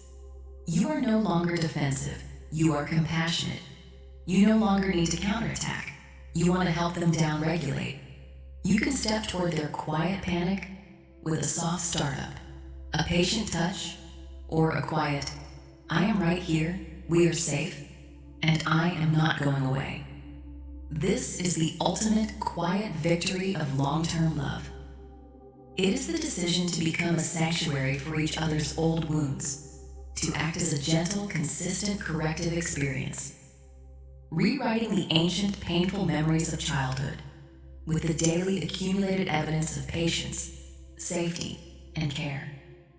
And so, as you lie awake in the dark tonight, let yourself reframe the frictions of your relationship. If today brought an argument or a silent, heavy space between you, do not look at it as evidence that your love is failing. Look at it as an open loop, waiting patiently for the gentle work of repair. You do not have to be perfect. You do not have to navigate every single moment with flawless clinical wisdom. You simply have to be willing to turn toward, to reach out a hand in the dark, to offer a soft word of resolution, and to close the loop together before your eyes ever close. For the nervous system, given enough safety, enough patience, and enough time, is still capable of learning a new way of being close. It can let go of its oldest defenses, drop its heavy armor, and slowly, reliably learn to trust that this time staying is safe, and the person resting beside you is indeed your quietest, safest home. There's a particular kind of quiet that only arrives in the deepest hours of the night, a stillness so absolute that the empty space in a room can begin to feel heavy. It is the hour when the distractions of the day have fully dissolved, when the screens have gone dark, and the silent, grinding machinery of the mind begins to turn inward. And in that stillness, many of us find ourselves visiting, or being visited by, a familiar, persistent ache. It is the weight of loneliness, the sharp, hollow pull of longing, the quiet, physical ache of missing someone who is no longer there to share the silence with you. To carry this ache in the dark can feel deeply isolating, in a way that goes far beyond the simple absence of another person. It is easy to look at your own loneliness as a kind of personal failure, a quiet defect in how you love, how you connect, or how you carry yourself through the world. We live in a world that treats isolation as a shame to be hidden, a problem to be solved with more activity, more noise, or more digital connection. But if we step back from the noise and enter the quiet, clinical spaces of social neuroscience, we find a very different, far more gentle truth. Your loneliness is not a failure. It is not a defect, and it is not a weakness. It is something much older, much more profound, and deeply, beautifully human. To understand the true nature of this ache, we must travel back through our evolutionary history, long before the arrival of cities, screens, and modern distance. In the pioneering research of Dr. John Cacioppo, one of the founders of social neuroscience, we find a radical reframing of the lonely mind. Cacioppo argued that loneliness is not an emotional mistake. It is a vital, cellular, and biological alarm. Just as physical pain is your body's way of telling you to pull your hand away from a hot stove. And hunger is the signal that your blood sugar has dropped. Loneliness is the agonizing neural signal that your connection to your tribe has been compromised. For our ancestors, living on the dangerous savannas of early history, isolation was not just sad, it was a physical death sentence. To be separated from the safety of the tribe meant facing predators, harsh elements, and starvation completely alone. In that world, a human who felt indifferent to isolation, who could wander off into the dark without feeling any emotional distress, did not survive to pass on their genes. We're the descendants of the ones who survived, the ones whose brains developed a deep, intense, and physically painful alarm system to protect them from the mortal danger of being alone. This means that when you feel the heavy pull of loneliness tonight, your body is not failing you. It is doing exactly what it was beautifully, perfectly built to do. Your nervous system is scanning your environment, noticing the quiet, noticing the empty space beside you, and firing its oldest, most reliable alarm to protect you.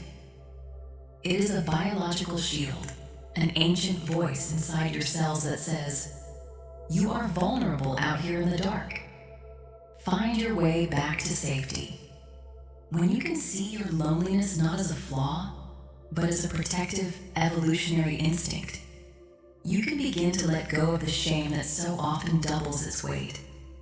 You can look at the ache in your chest and say, quietly, "My body is simply trying to keep me safe. It is doing its quiet, ancient work, and I can allow it to rest." But while this alarm was designed to keep us safe in our modern, isolated lives, it can create a difficult, exhausting biological reality. When the brain senses that we are isolated, even if we are resting in a perfectly secure, locked apartment, it does not understand the safety of modern locks and walls. On a cellular level, it still believes we are standing alone on a dark savanna, vulnerable to predators.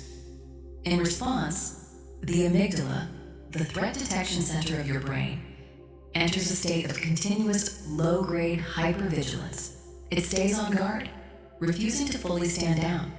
This hypervigilance floods your system with a slow, steady stream of cortisol, keeping your body in a state of low-level background survival mode. Your heart rate remains slightly elevated. Your breathing stays shallow, and your brain refuses to enter the deepest, most restorative stages of sleep. This is the biological reason why, when we are lonely, our sleep can feel so fragile, so fragmented, and so easily disturbed. Your ancient brain is purposefully keeping you awake, maintaining micro-awakenings throughout the night to ensure you can survive the darkness alone. It is an exhausting state of guard, a heavy armor that your body refuses to drop because it doesn't yet believe it is safe enough to let go. Alongside this physical hypervigilance, there is the psychological torment of longing, the relentless, looping thoughts that pull us back to specific faces, specific voices, and specific moments from our past. When you miss someone, it doesn't feel like a general desire for human connection. It feels like an intense, agonizing hunger for one irreplaceable person. If we look into the chemistry of this longing, we find that it is, in the most literal sense, a neurochemical withdrawal. When we are close to someone we love, our brain's reward centers, particularly the ventral tegmental area, are constantly bathed in a rich, intoxicating stream of dopamine and oxytocin. Their voice, their touch, their scent are the primary sources of this biochemical reward. But when they are gone and the connection is broken, those neural pathways do not simply go quiet. They continue to fire in empty, desperate loops, searching for the missing reward. Your brain is craving the chemistry of their presence, replaying the memory of them over and over like a child pulling on a locked door, hoping that if it pulls hard enough, the door will finally open. This neurochemical withdrawal is what creates the physical ache you feel just beneath your ribs, the tightness in your throat, the restlessness in your hands. It is the physical manifestation of craving, the mind's desperate attempt to bridge the distance between what was and what is. And as your brain circles back to this missing presence, it utilizes a powerful and highly persuasive cognitive shortcut, one that researchers call the cognitive bias of positive recall. When we are in a state of longing, our memory is not a reliable historian. It does not show us a balanced, realistic picture of our past. Instead, it operates through a golden, highly selective filter. It highlights the warmth, the laughter, the moments of perfect, shared safety, while quietly, systematically deleting the friction, the distance, and the very real reasons why things had to change, or why the relationship ended. It presents a curated gallery of beautiful golden moments, convincing your nervous system that the past was a place of absolute, unclouded safety, and that your current solitude is a cold, dangerous exile.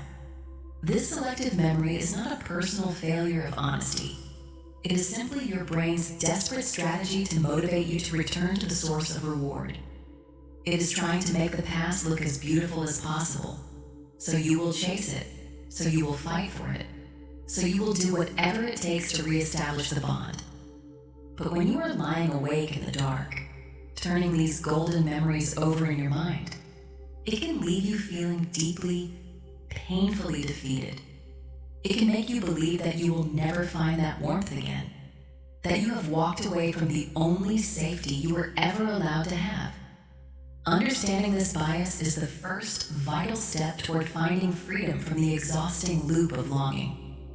When a golden memory arrives tonight, you do not have to fight it, and you do not have to deny its beauty. But you can gently, compassionately remind yourself of the filter. You can look at the memory and say quietly, "That was a beautiful moment, but it is not the whole story. My mind is only showing me the light because it wants me to feel safe. But I can thank it for its protection and let the rest of the picture remain in the past."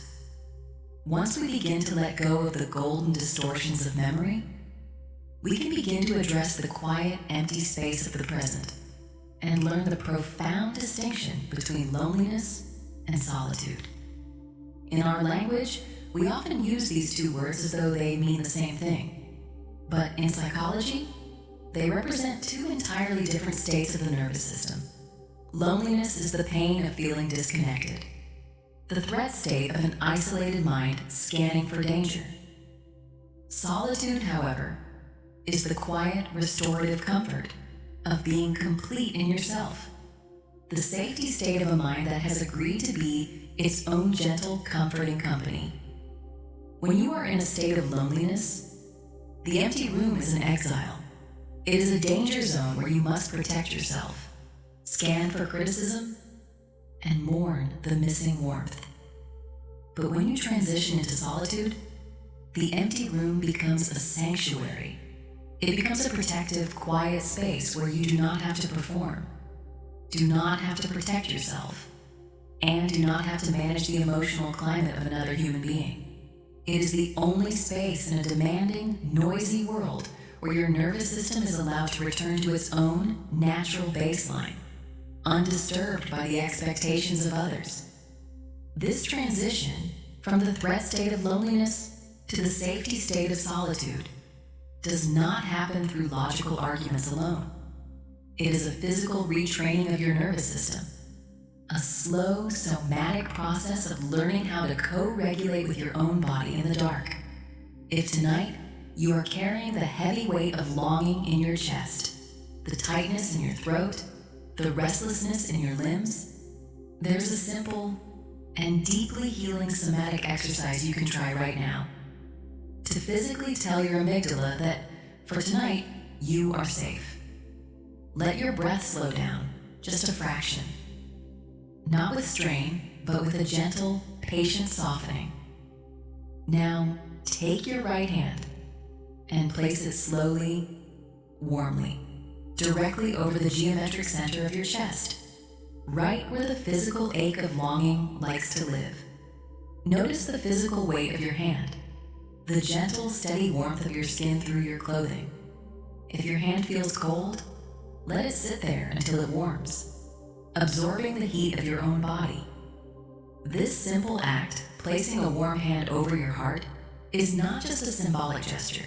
It is a direct physiological communication to your vagus nerve, the main highway of your parasympathetic nervous system. Your skin contains millions of slow-acting touch receptors that are uniquely sensitive to gentle, warm pressure.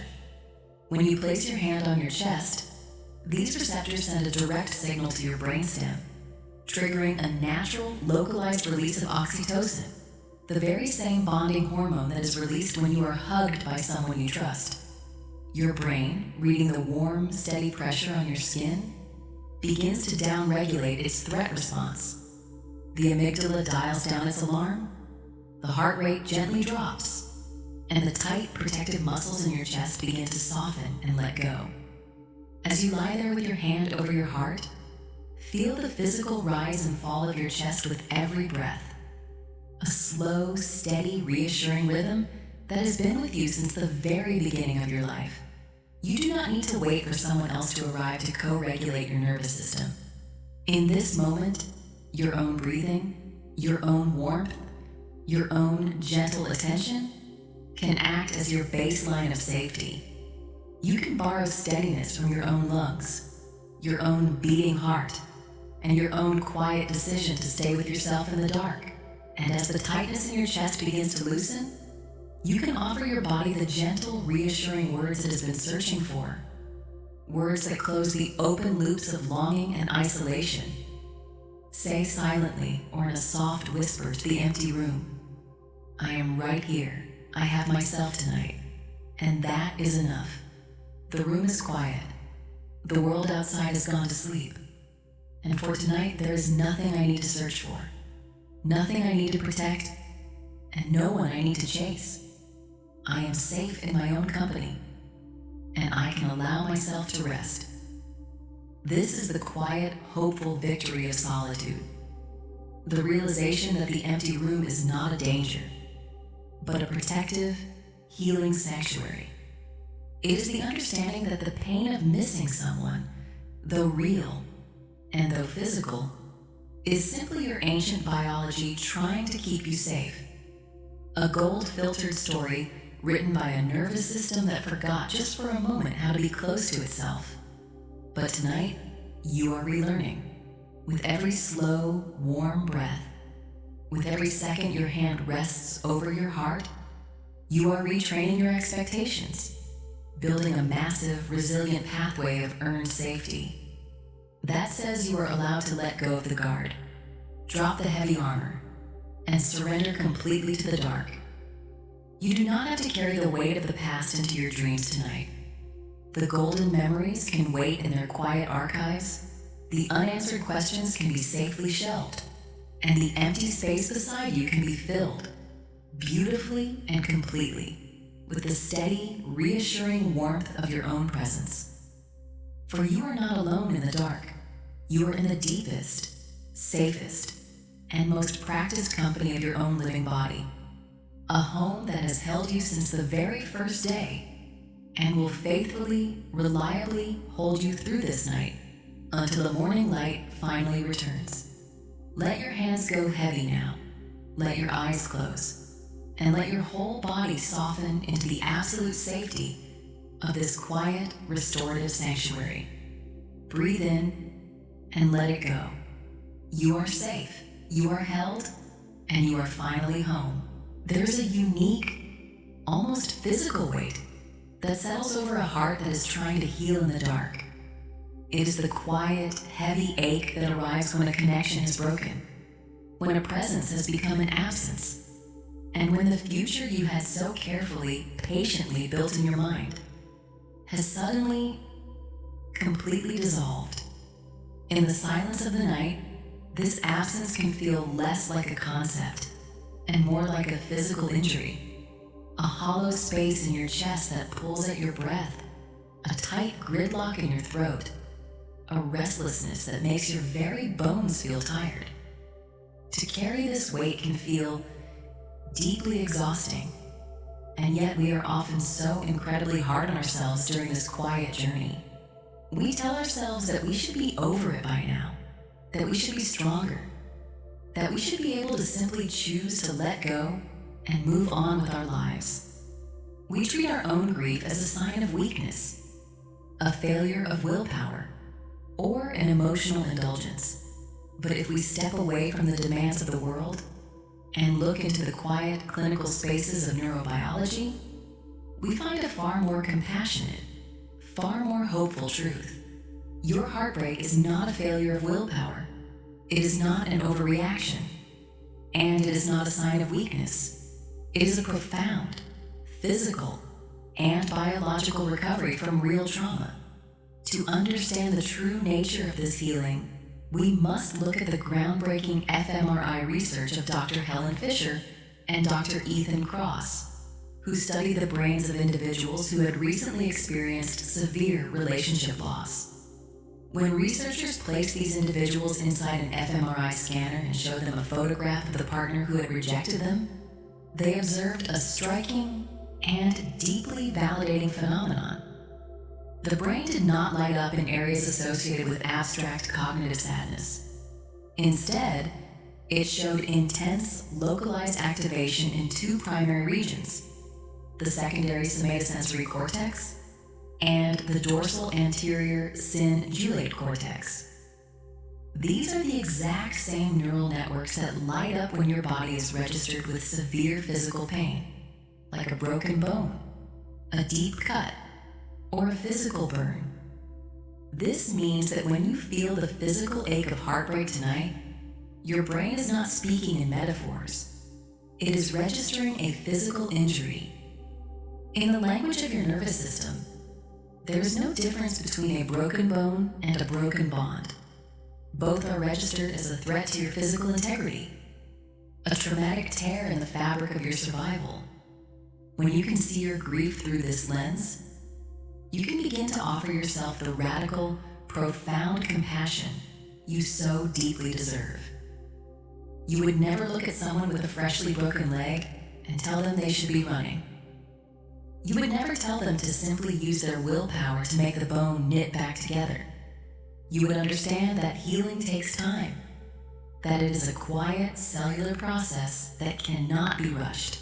Tonight, let yourself offer that same patient understanding to your own heart. Your body is recovering from a real physical wound, and it is allowed to take all the time it needs to heal. But why does heartbreak feel so intensely, almost obsessively difficult to let go of, especially in the quiet hours of the night? Why does our mind continue to loop back to old conversations, old messages, and old images, even when we know logically that doing so only increases our pain?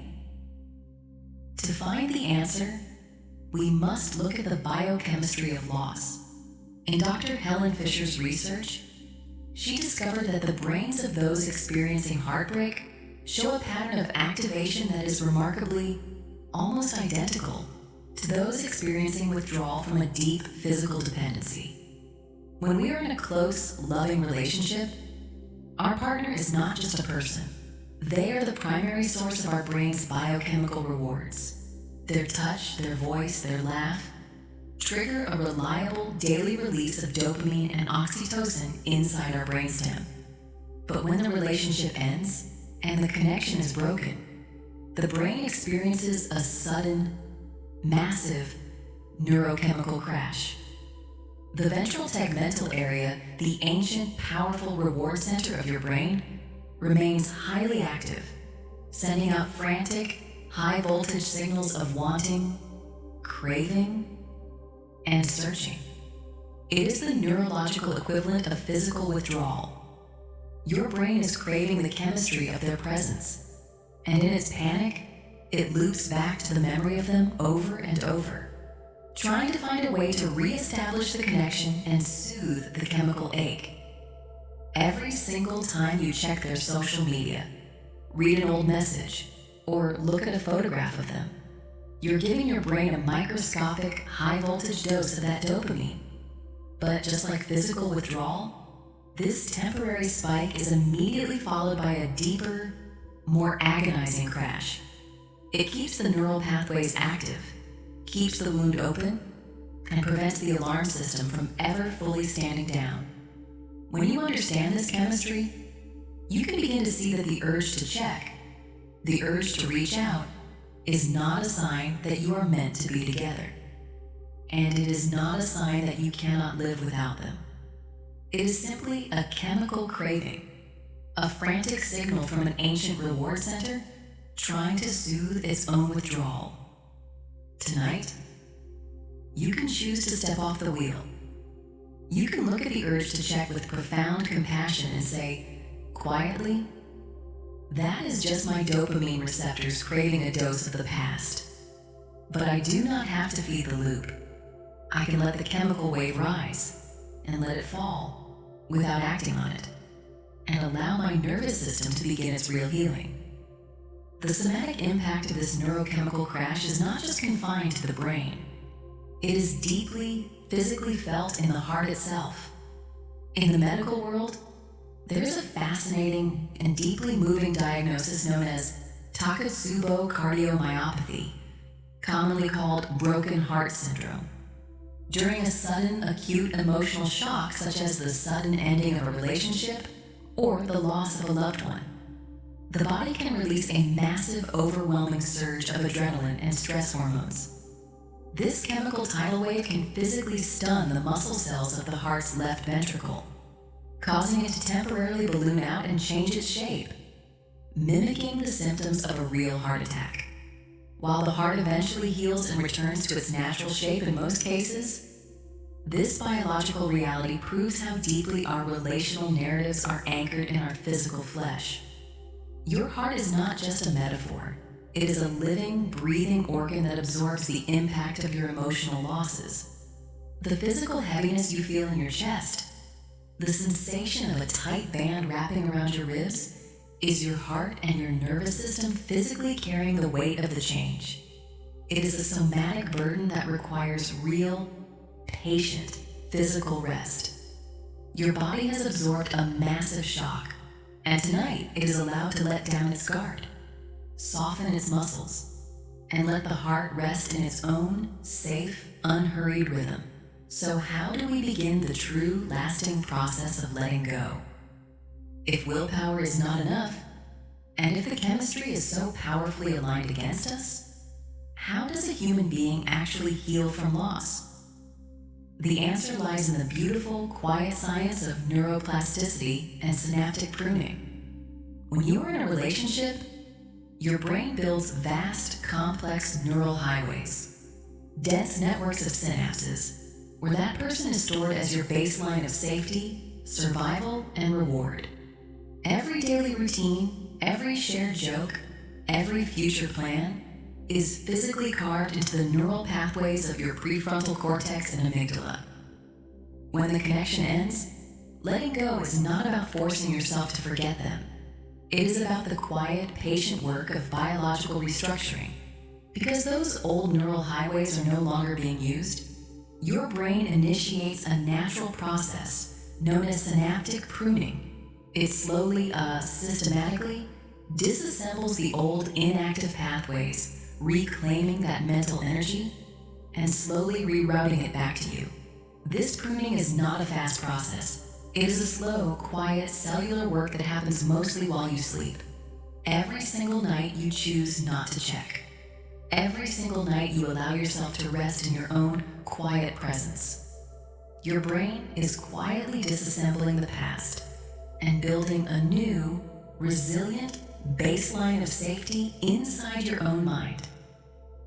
This neuroplastic healing is a slow, organic growth that cannot be forced by willpower. It is like the knitting of a broken bone. It happens quietly beneath the surface while the body is at rest. You do not have to figure out how to let go tonight. You do not have to solve the puzzle of your future.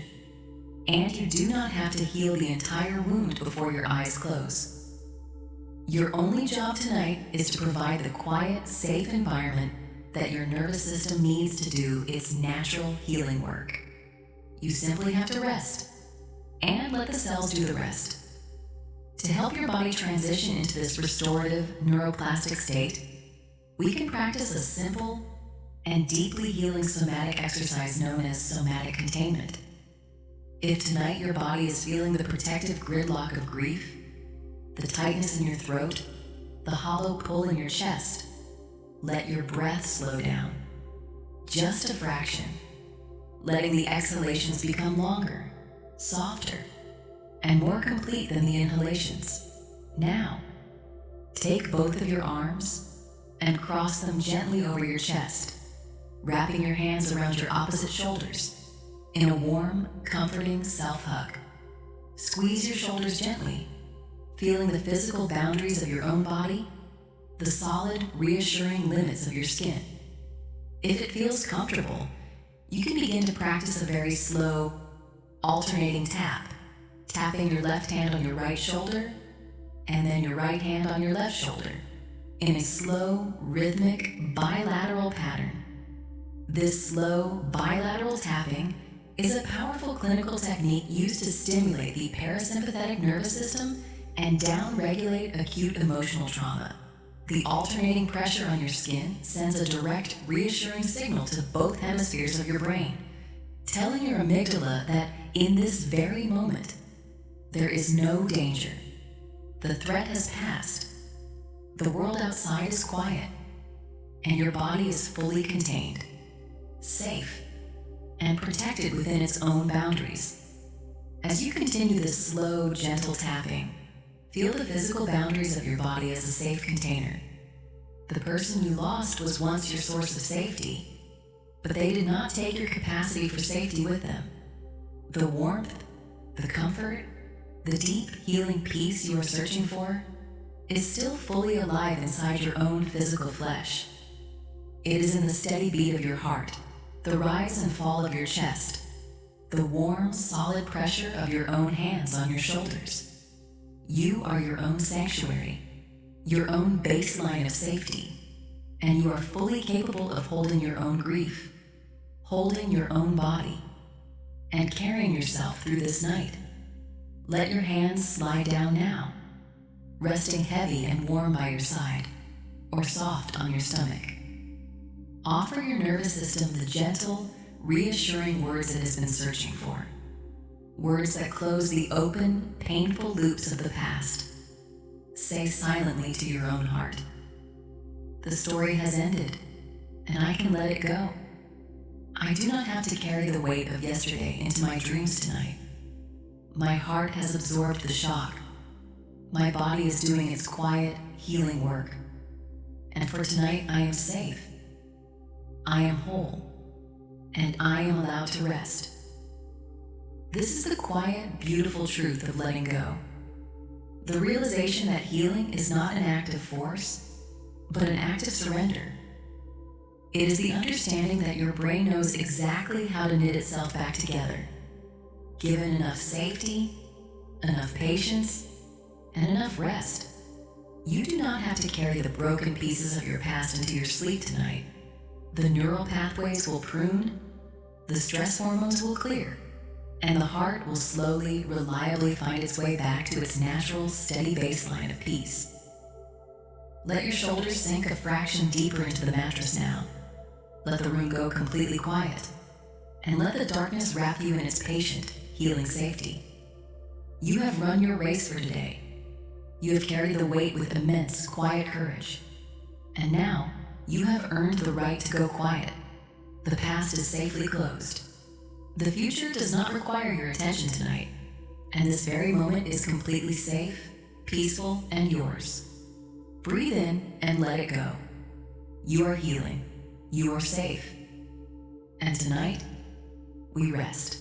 There's a quiet, foundational truth that sits beneath every relationship you will ever build, every connection you will ever seek, and every longing you will ever carry in the dark. It is the understanding that the deepest, most permanent relationship of your entire life is the one you are having right now, in the silence, with yourself. We spend so much of our lives, so much of our emotional energy, looking outward, searching for a partner to complete us, to validate us, or to act as a shield against our own internal noise. We treat closeness as a cure for our self-doubt, a solution to our quiet panic, or a home we must find in someone else, because we do not yet feel safe inside our own skin. But in the quiet, clinical spaces of human psychology, we find a very different, far more liberating reality. You do not need to be saved by someone else. You are already a complete living sanctuary. And the most important healing work of your life is learning how to gently, compassionately step back into your own home. To understand why this relationship is so vital, we must first look at the quiet, often destructive difference between what our culture calls self-esteem and what clinical psychology calls self-compassion. In the pioneering research of Dr. Kristin Neff, she discovered that self-esteem is actually a fragile and highly volatile psychological construct. Self-esteem is built on comparison. It asks, am I better than others? Am I successful? Am I attractive? Am I achieving enough? It requires you to constantly evaluate yourself, to perform, and to maintain a high level of perfection, just to feel worthy of love. The moment you fail, the moment you make an awkward mistake in a conversation, or experience a setback in your life, your self-esteem collapses, leaving you completely exposed to the harsh, punitive voice of your inner critic. This inner critic is not just an emotional habit. It is a physical, biological event inside your brain. When you criticize yourself, when you look in a mirror and point out your flaws, or replay your mistakes in the dark, your brain's threat detection system, the amygdala, fires.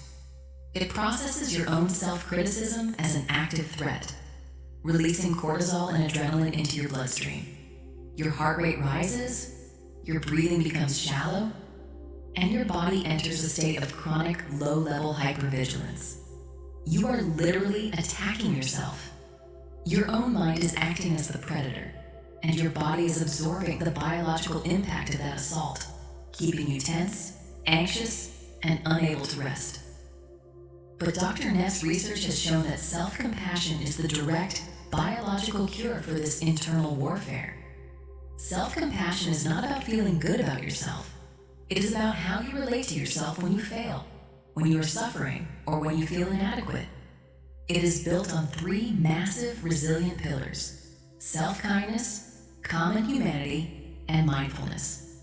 Self-kindness means replacing the harsh, critical judgment of your failures with a soft, gentle understanding. Treating yourself with the same warm tenderness you would offer to a tired child on a difficult day. Common humanity is the realization that your suffering, your awkwardness, and your flaws are not defects that separate you from others. They are the very things that connect you to the shared human experience. You are not alone in your struggle. You are simply living a human life, which is always, by its nature, fragile and imperfect. And mindfulness is the willingness to hold your painful emotions with a gentle, non-judgmental awareness, observing the anxiety, the sadness, or the loneliness without trying to fight it, run from it, or make it mean something is fundamentally wrong with you. When you practice self-compassion, your brainstem sends a direct signal to turn off the threat alarm.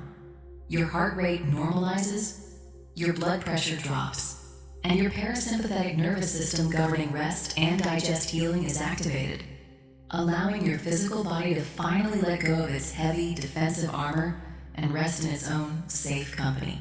Alongside Sternberg's work, there is a fascinating psychological phenomenon known as the Michelangelo effect, a concept that describes how close partners slowly sculpt one another over time.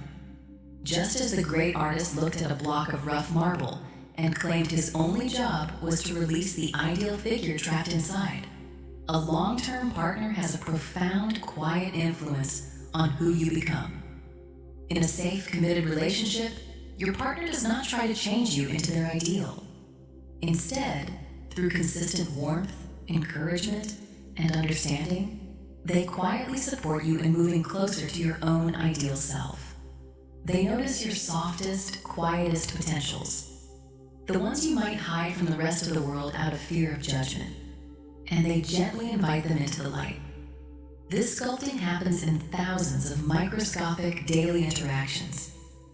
A supportive nod when you describe a quiet dream, a gentle hand on your shoulder when you're doubting your own capabilities, a patient silence that allows you to work through a difficult thought without feeling rushed. Over years, this mutual sculpting reshapes your very personality. You become steadier, more resilient, and more fully yourself.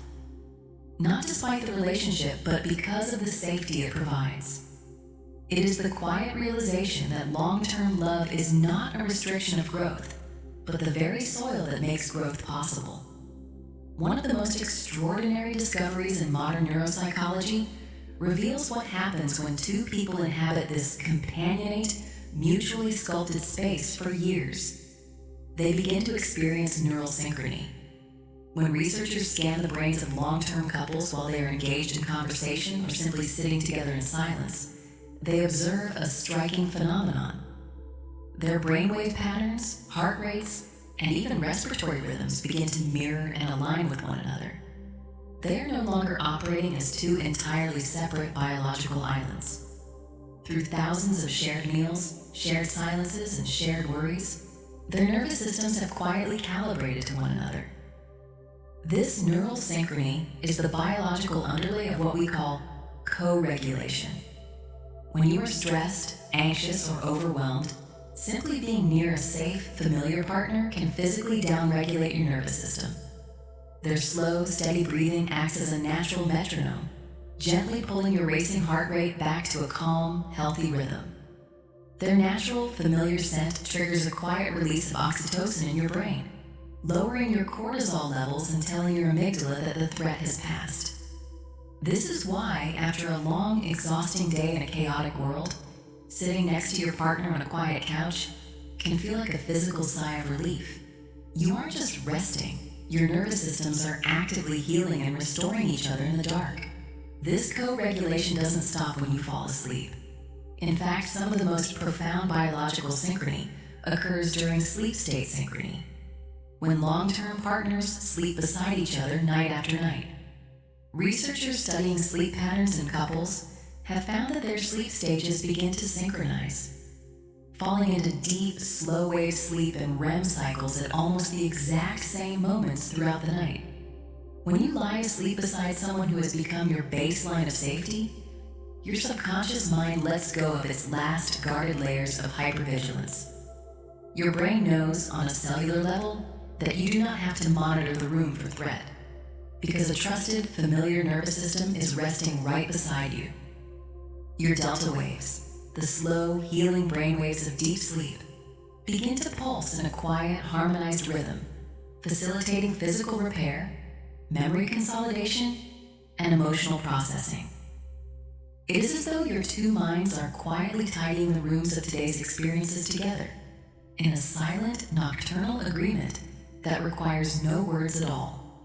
In relationship research, particularly the decades-long studies conducted by Dr. John Gottman, this quiet, daily co-regulation is built on what he calls sliding door moments. A sliding door moment is any ordinary, seemingly trivial interaction in a day where one partner reaches out for connection. A sigh, a quiet comment about the weather, a brief look. And the other partner has a choice, to turn toward them or to turn away. Turning toward doesn't require a grand, romantic gesture. It is simply a nod of acknowledgement, a brief squeeze of a hand, or a quiet, "I hear you." Gottman found that couples who stay deeply in love for decades do not survive on rare, expensive vacations or elaborate anniversary gifts.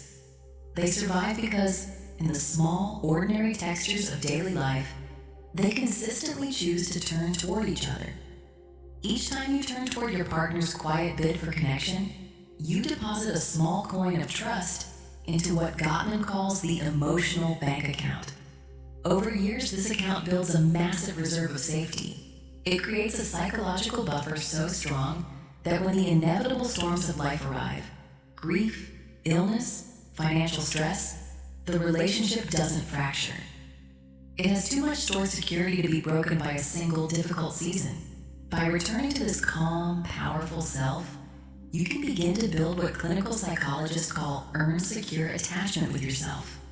Just as a securely attached child learns to trust their caregiver because they are consistently reliable, you can learn to trust your own mind and body by being consistently kind to yourself.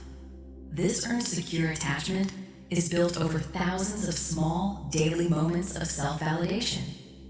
It is the willingness to look at your own feelings, your anxiety, your tiredness, your longing, and say quietly, without judgment, "I hear you, and your feelings make sense."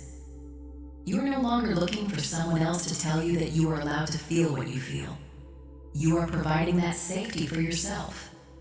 This is the ultimate release from the illusion of the savior, the painful, exhausting belief that a partner's primary job is to complete you, heal your wounds, or make you feel whole. When you place that weight on a partner, it creates a fragile, hypervigilant dynamic, keeping you in a state of constant anxiety about whether they will stay or go. But when you realize that you are already complete, that your own living body is your quietest, safest sanctuary, your relationship with others is beautifully transformed. You no longer need them for survival. You want them for connection. You no longer need them to save you. You want them to share your life. This is the physical, biological return to self-compassion. If tonight your chest feels heavy, or your mind is still searching for comfort, take your hands and place them gently over your own chest, right over your beating heart. Feel the warmth of your skin, the steady, rhythmic rise and fall of your chest with every breath. A slow, comforting metronome that has been with you since the very first day. You do not have to wait for someone else to arrive to co-regulate your nervous system. Your own body, your own breath, and your own gentle attention are fully capable of holding you tonight. Say silently to your own heart, "I am right here. I have myself tonight, and that is enough." The demands of the day have ended. The screens have gone dark, and I can allow my body and mind to completely surrender to the safety of this quiet, restorative sanctuary. For your body is not a vehicle of effort. It is a heavy, peaceful island, resting quietly in a still, warm ocean of sleep. Let your hands go heavy. Let your eyes close, and let your whole system soften into the absolute safety of your own home. Breathe in and let it go. You are safe. You are held. And you are finally home. And so we arrive at the quietest, most protected center of our journey tonight. We have traveled far together, wandering through the deep corridors of first attraction, early chemistry, attachment styles, habituation, conflict, repair, and the profound healing sanctuary of self-compassion. We have mapped the invisible biological blueprints of how we love, how we protect ourselves, and how we heal. But now, the time for clinical science and cognitive thinking has come to a gentle, necessary end. The work of your mind for today is fully complete. You do not need to understand any more facts. You do not need to solve any more puzzles. And you do not have to carry any more thoughts about the past or the future. Your only remaining practice tonight is the quiet, effortless practice of letting go. Let your whole body sink just a fraction deeper into the mattress now, feeling the solid, heavy support of your bed beneath you. Notice how the room has settled into absolute silence, and how the darkness wraps around you like a protective, warm blanket. Waking life is a constant series of effort, reaction, and vigilance. A long journey of holding yourself up, performing, and managing the world. But the night has different rules. The night is a sanctuary where you are allowed to drop the heavy suit of armor you have carried so faithfully all day. You are allowed to be tired. You are allowed to be incomplete. And you are allowed to simply exist without effort in the quiet company of your own living body. Let us begin this final transition by releasing the physical, somatic armor that your muscles have stored throughout the day. Bring your gentle, non-judgmental awareness to your face. Let the tiny, busy muscles around your forehead go completely smooth, like the surface of a still, dark lake when the wind has fully died down. Let your jaw relax, letting your teeth part slightly, and let your tongue rest heavy, loose, and soft. Feel the relaxation travel down your neck, into your shoulders, letting them melt down into the mattress, away from your ears, as if they are letting go of a heavy, invisible weight they have been carrying for hours.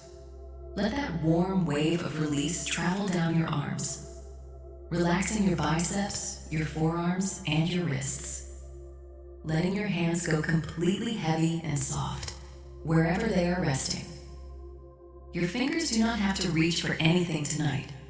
They do not have to scroll, type, or hold on to any controls. They can simply rest, open and loose, like empty autumn leaves on a quiet forest floor. Breathe in and let it go. Good. Now, bring your awareness to your chest and your stomach. Feel the slow, natural expansion of your lungs with every breath. A deep, effortless rise and fall that requires absolutely no conscious thought on your part. You do not have to force your breathing to be deep. Your body knows exactly how to breathe for you. Let each exhalation carry a little more of the day's residual tension out of your body, letting your upper back, your lower back, and your hips sink heavily into the bed.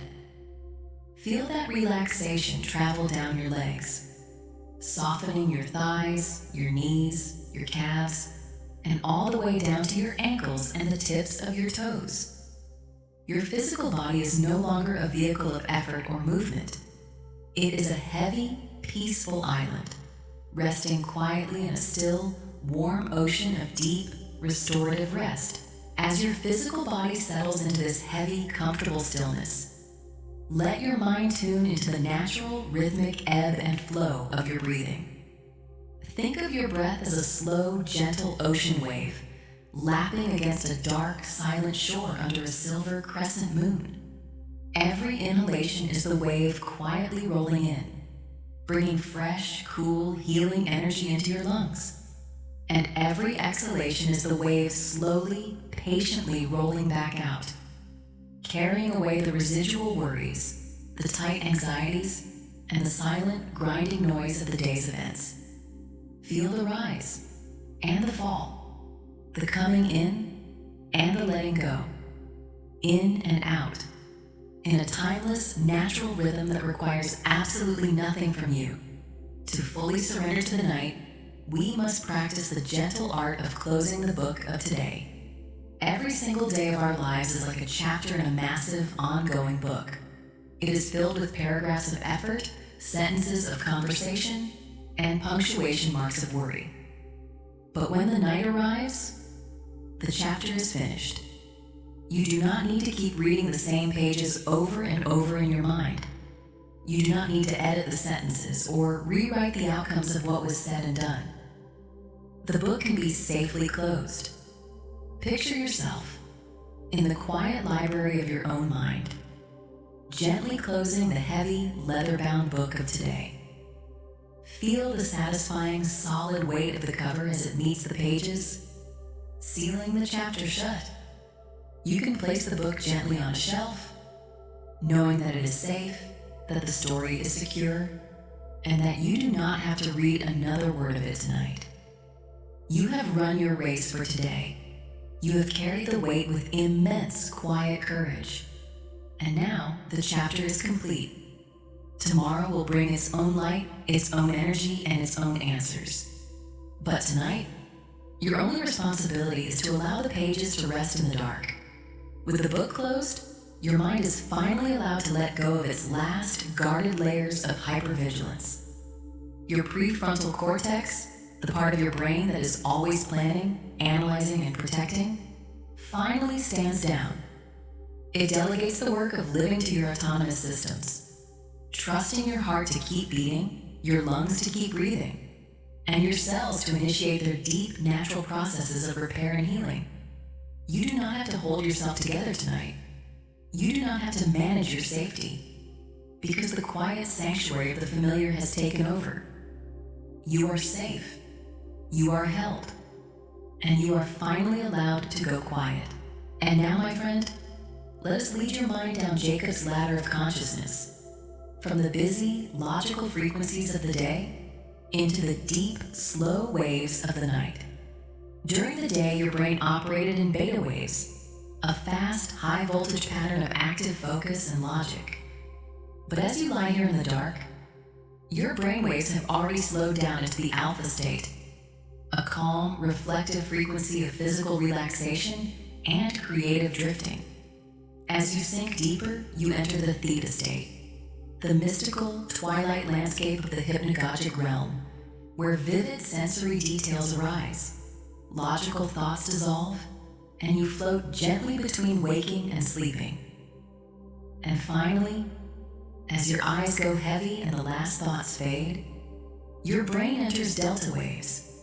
Delta waves are the slowest, most restorative frequency your mind can produce.